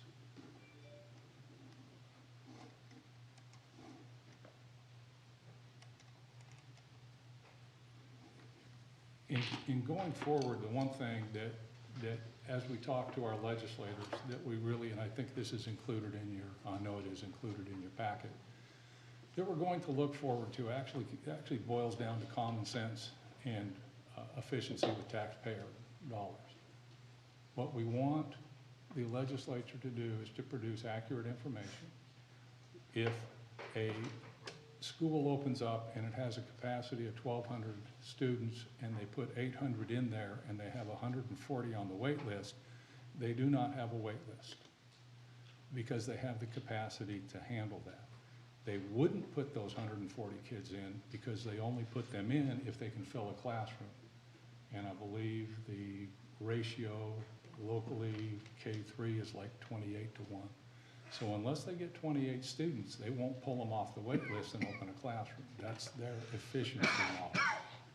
So if it has 1,200 in capacity, but they're not at capacity, we believe that should be noted on the wait list because they are expanding charter school operations and giving them additional campuses based on the wait lists that do not represent a lack of capacity. The other thing that we want to do is make sure they don't duplicate those which they're supposed to be working toward. We are really pushing to have early notification, and this comes from when ILT opened up. If we had a charter school opening up this fall in the district, they don't have to notify us yet. They wouldn't have to notify us next month. They wouldn't have to notify us until the end of April. By that point in time, we have had and made a significant number of staffing decisions. Cleats pulled the trigger on going forward with the next school. We are moving very quickly because of what we anticipate is coming. But if we don't find out until 5 or 6 months before the start of school that there is another school here, we have no ability to react. And we never will have the ability to react. My contention is that they knew 18 months ahead of time that that school was going to go there. They don't have the time to put the options in, get the property, go through the zoning, and have all that taken care of without 18 months' notice. Charter school says they can't do it. That's going to be a battle in the legislature coming up. And the other thing is that we want to do is we want to try to make sure that you're notified if you're within what they call their area of concentration or their area of direct impact. They use a 5-mile radius to determine their direct impact and a 10-mile radius for secondary impact. Any school district whose boundaries are within either one of those two concentric cones should be notified that there is a school district coming in, and you should be notified with enough time to react and not waste taxpayer dollars because you've made decisions that you can't retract. So that's one discussion that has to be made. We're asking that if it has to be rezoned, that the district be notified. Most of what we're asking is that we be notified. We have got to be able to plan our operations, and not notifying us until 5 months or 6 months before school starts is simply inadequate for I mean, we're a $180 million organization. Small decisions are millions of dollars. And we can't, we're going to lose those millions of dollars if we keep having to make these decisions in a vacuum. The other thing we're looking for is the community involvement piece, the notification for, I think they're required to have a community meeting, but notification is spotty at best.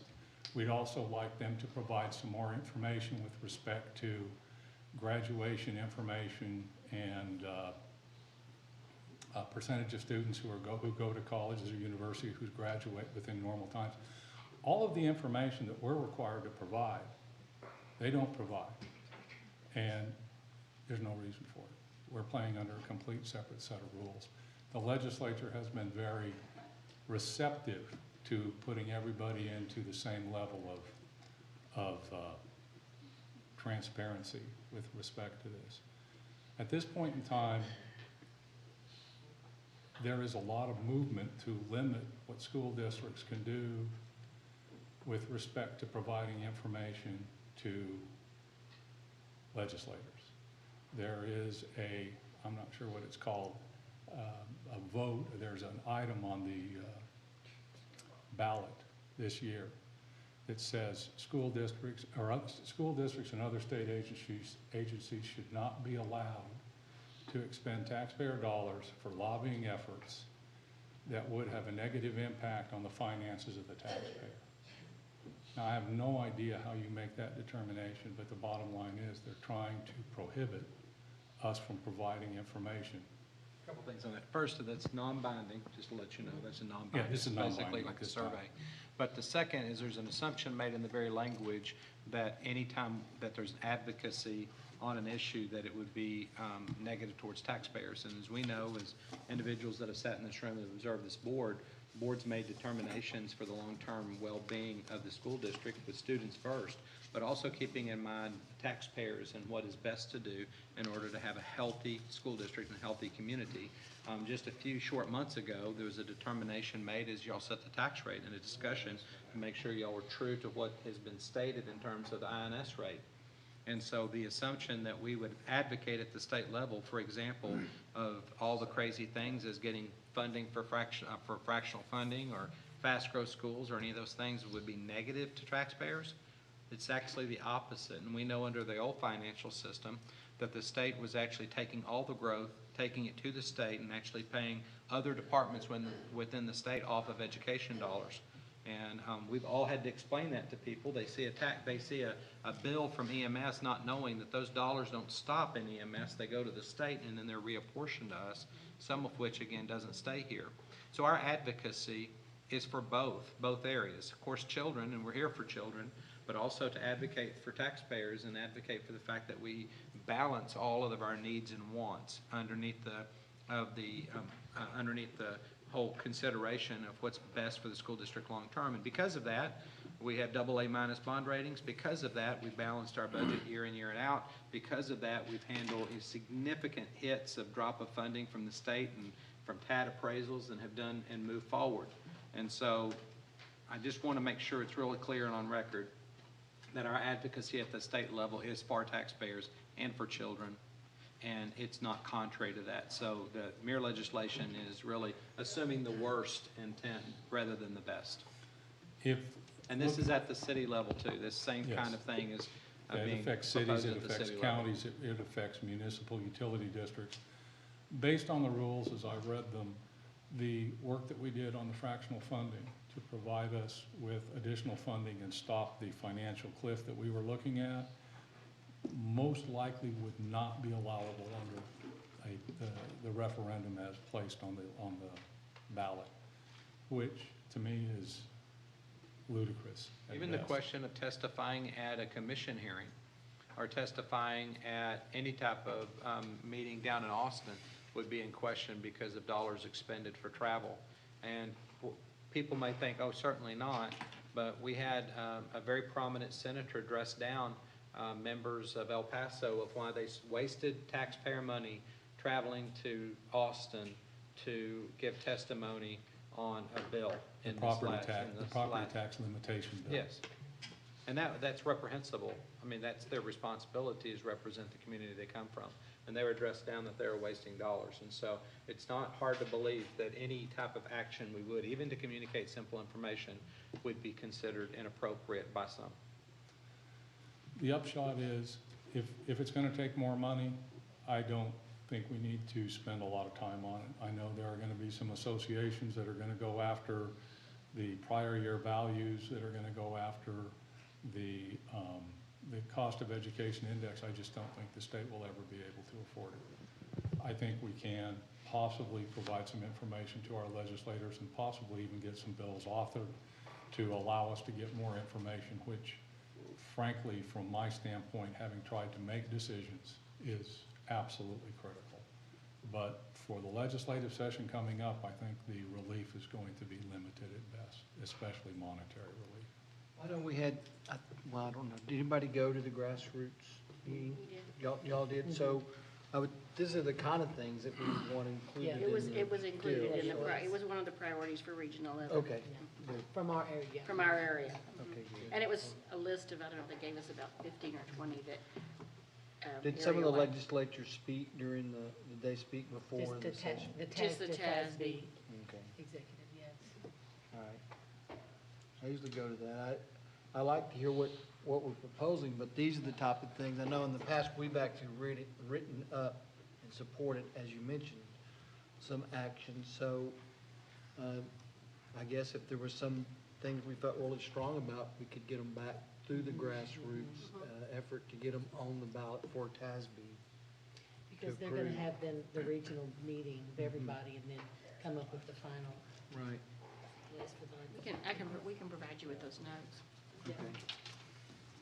Yeah, maybe Jim also, so you know Yes, of what. course. We've had some preliminary.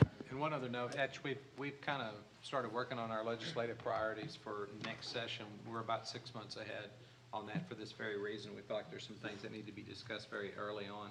You know, you hear the term board member, but it's also board of trustees, that old concept of being a trustee of the community's resources.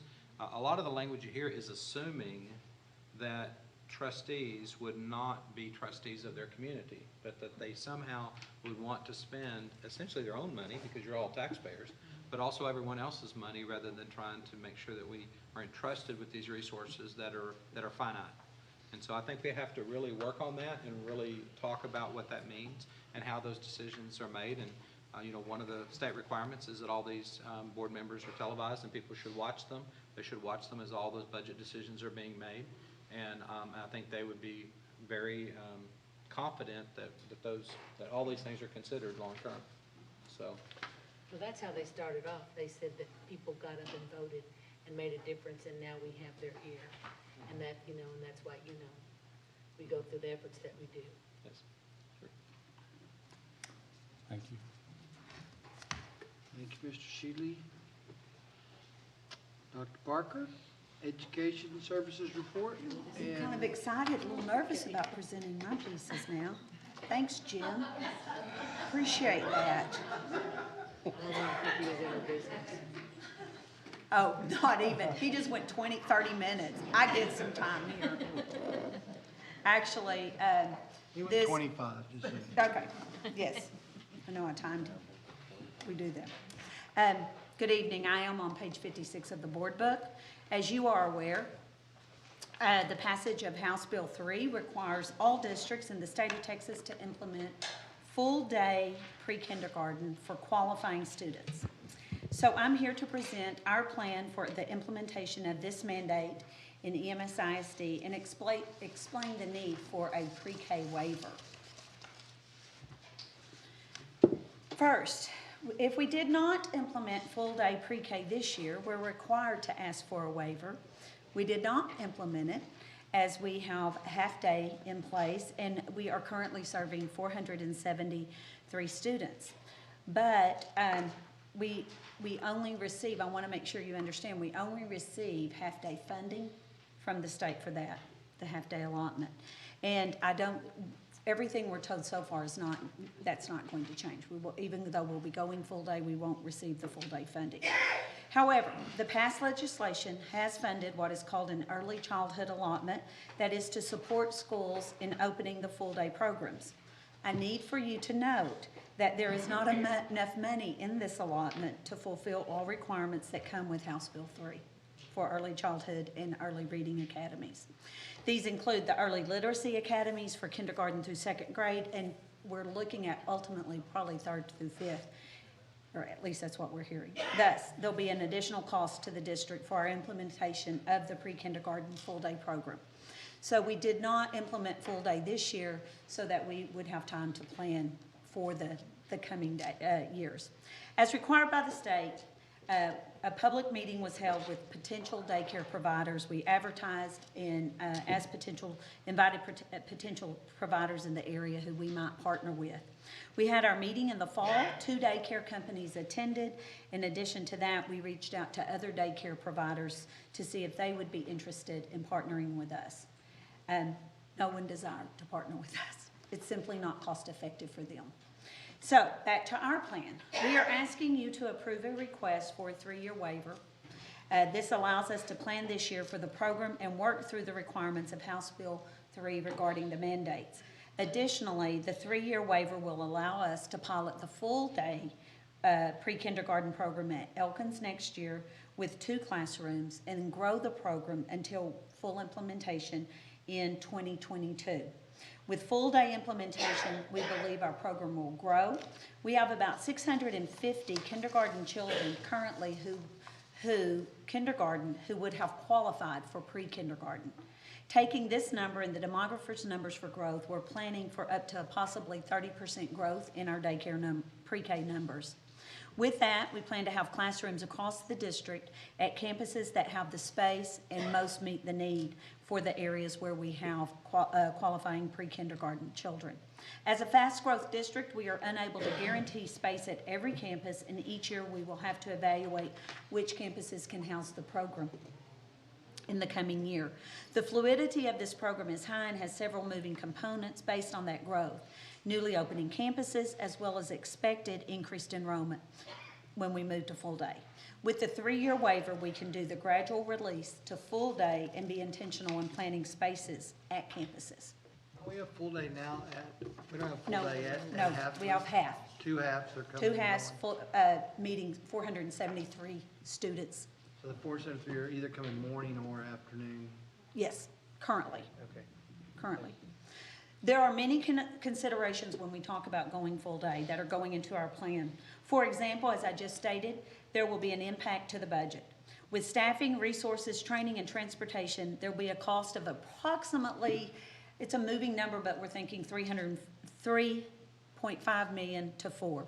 We do not believe the early childhood allotment will cover all of these expenses, as I stated earlier. Just taking the numbers we have and moving to full day would require 17 additional teachers and 17 paraprofessionals. That cost by itself would be $2.7 million. With resources, transportation, and increased numbers, it increases it to well over $3 million. These are all considerations. Do you have questions? The transportation, we're picking them up, dropping them off. Yes. So We pick them up multiple times now. I The mean, program next year is gonna start at Elkins.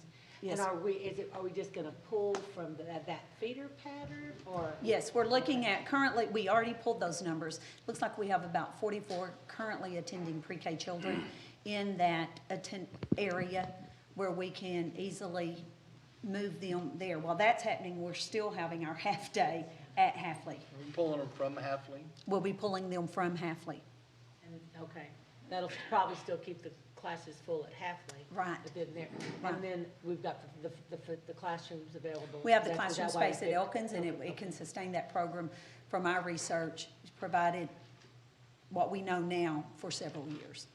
Ultimately, a build-out, knowing that many of the students who qualify really are in certain schools, concentrate in certain areas, we would focus on those schools first, and then the Halfley would serve for those students that do not have a home pre-K program.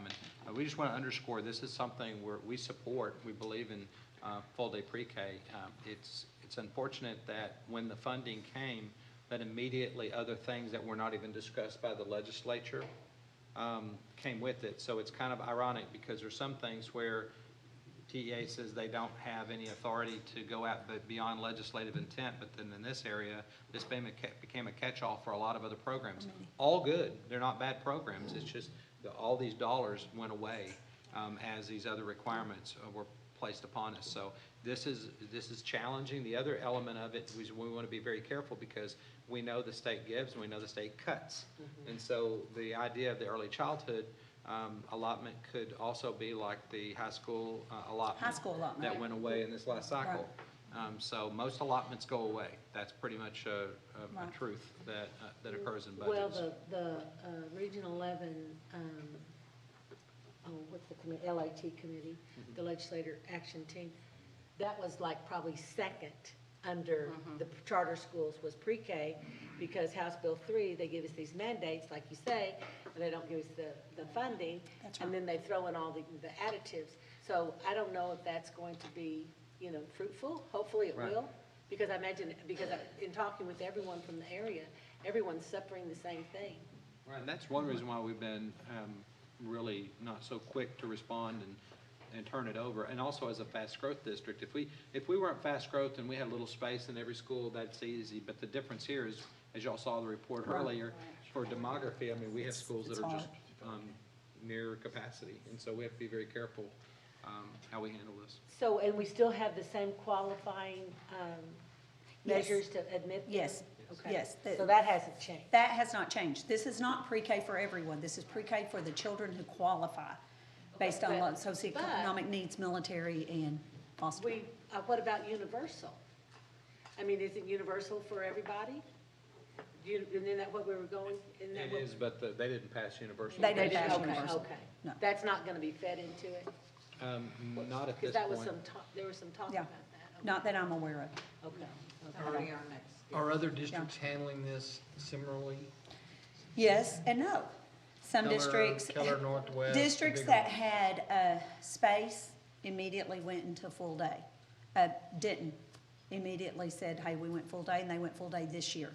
Other districts are waiting and looking and finding space like we are. I think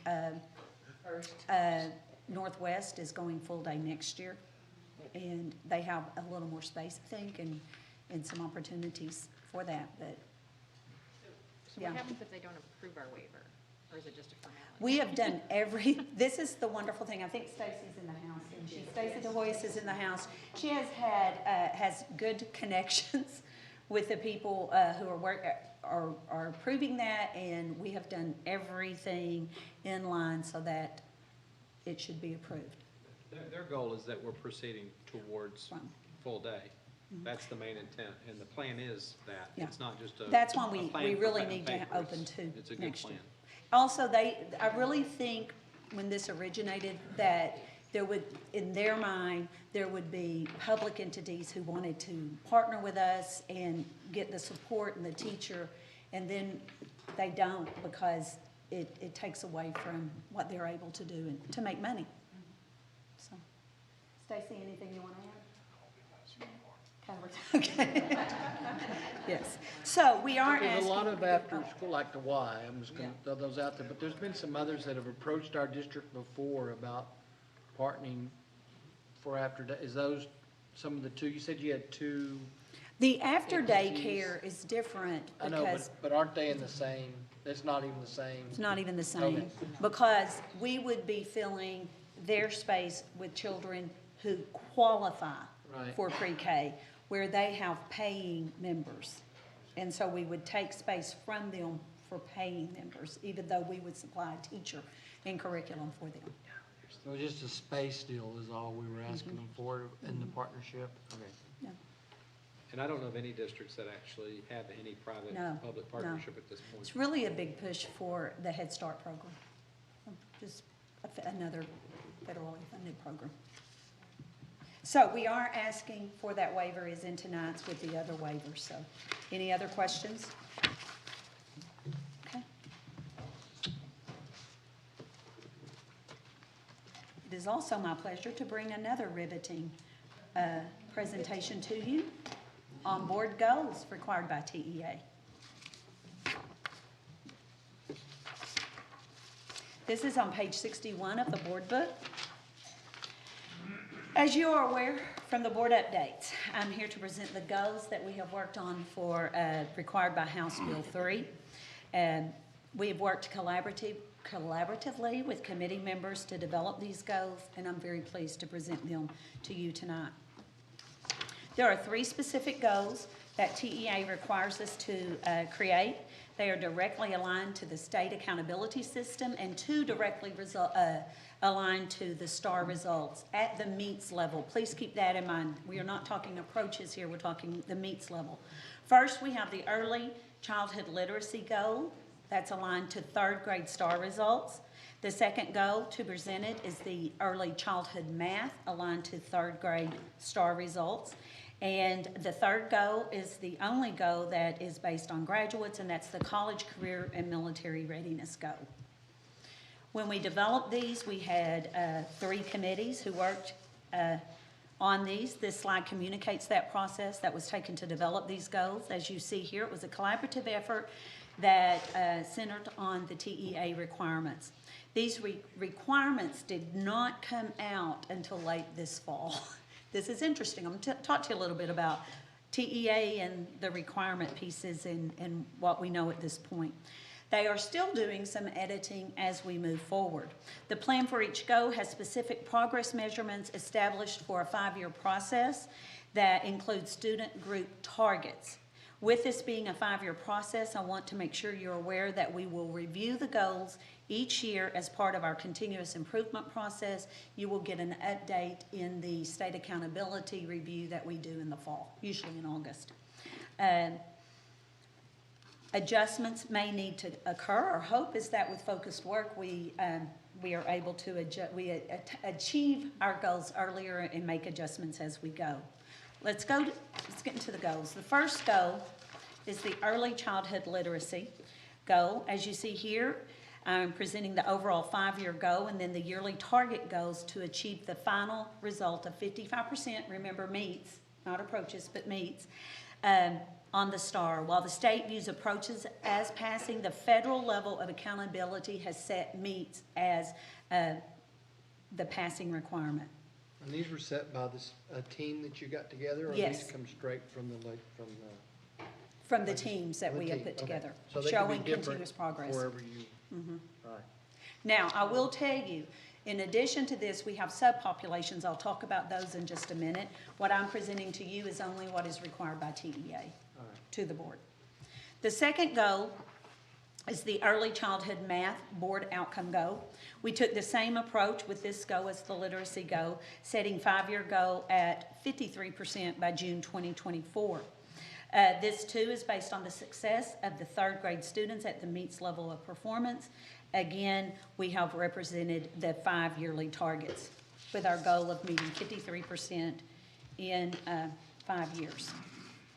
The CCMR board outcome goal is interesting when we look at this. This is the final goal to present to the board tonight. This is the college career military readiness outcome goal. It's the only goal that is a graduate goal. It's also based on the previous year's graduates, not the year of accountability, like attendance and graduation rates. As you can see here, we are looking at a 2% growth each year with the overall goal of 73% being reached by 2024. This is interesting because TEA, believe it or not, keeps changing the rules as we are developing these goals.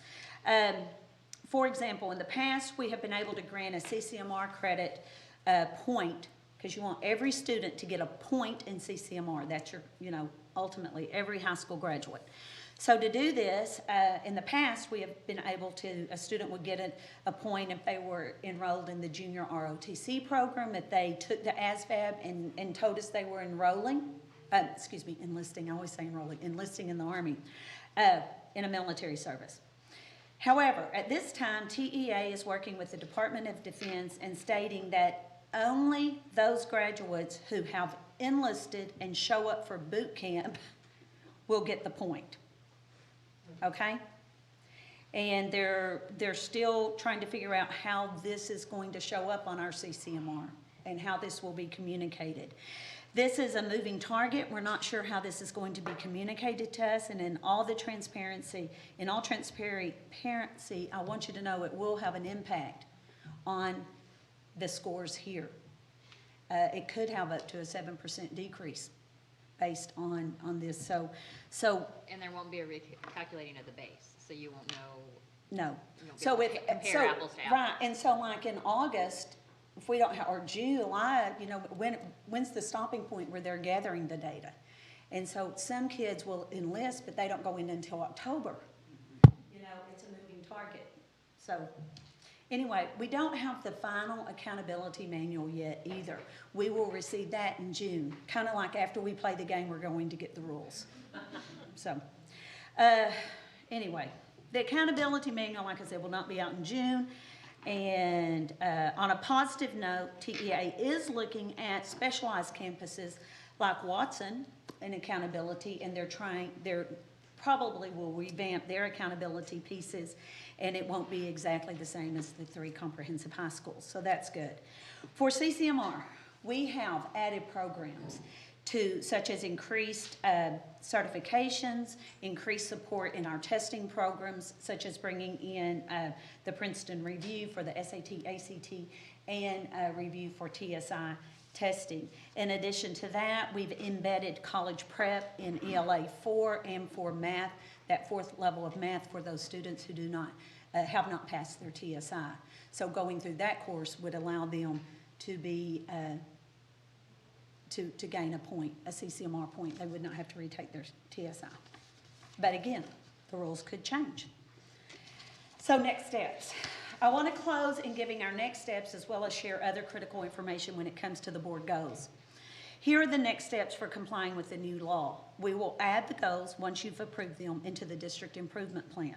Campuses have also worked with their own data and the board goals, and they've added addendums to their campus improvement plans, and they're aligned to the work, to the district level work. The DIP and CIPs are on the website through a link, and with the addendums added to them, once they're approved, the goals are approved by you guys, we are compliant to the required TEA posting to the website.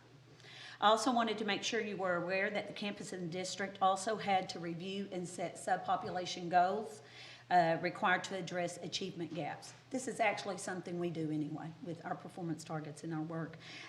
So they're not required to be brought to the board for your approval, but those will also be part of the DIP and CIPs. And it just required that we set the goals. There's nothing tied, there's no funding Yeah, tied to them, that's there's what no remedial. It's required. You just have to set them. Okay. Right. And we're about that. I'll say that as part of our continuous improvement. We're doing that anyway. This is just more specific, and it's connected directly to. We're gonna approve One these test, goals one at day. the next meeting, they'll come back as an action item. Yes. You'll do those things you've got there, and then as Peg said, if we miss them one year, doesn't go Nope. into the grading of the district or the grading of No. the school. Okay, No. like a worthless exercise. Okay. Fun, right? But we've worked and we've created them. And, you know, in all fairness, we have been working with our 3rd and 4th grade achievement in math and reading. And so this just aligns with that, and we'll just embrace it. And we appreciate you guys taking care of us, and we want to take care of our kids. So it's aligned to the work. It's just takes time to go back. Do it their way. Thank you. Come take us home, Kirk. I'll be brief. Good evening. We have 2 items that we're going to bring back to you next month. The first one is our annual Dell lease. Every year we have to submit a letter, an attorney letter that says that we had board approval to lease all these devices. So I'm trying to get ahead of that this year because this is our 7th cycle. This will be our 3rd round of teacher laptops since we started doing this. So it's going to be a big one. So I'm trying to get ahead of the game and start a little early this year. Questions about that? All right, the second one is really good news for me. The E-rate this year decided to throw everybody a curveball and extend the 5-year cycle 1 extra year. So what that means is they gave us an extra $2 million for equipment. And we're a 60-40 discount, so we get a 60% discount. We pay 40%, 40 cents on the dollar for it. So in talking to Mr. Welch and Mr. Shealy, this is a one-time use it or lose it year. So my 5-year plan was built on the 5-year cycle, which ended last August. But you know, $2 million. Hey, what we're actually looking at doing is speeding up our network. So we're going to get some equipment to make our connections between campuses a lot faster, and we're also looking at doing battery backups. We're getting into spring. We're going to end up eating a lot of those up with all the thunderstorms and those kind of things. So that's what we're going to do. Right now, it's on the street. It's required to be posted for 28 days, and then we can take action on it, so we'll bring it back in March for action. Questions? Thank you. All right. That brings us to, that concludes the superintendent's report from the 5 o'clock session, routine monthly reports. Any questions on those? Seeing none, Dr. Chapel, the 2020 board plan calendar. Yes, at the next board meeting, again, we'll have the Aspire 2022 strategic plan with the CCMR goals update. We'll continue with operations and financial reports under action items. We'll have the opportunity to act on election of members to the board of directors for ESC 11, Region 11.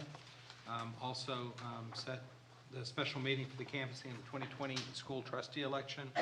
Under consent agenda, we have contract renewals and also approval of staffing reports that have already been provided to you.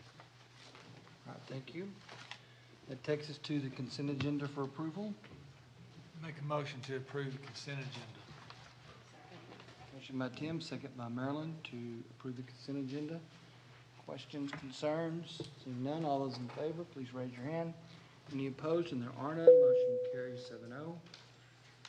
7-0. Board President announcements. Thank you for the shirts. There was a shirt at everyone's plate for school boards leads. Thank you for that.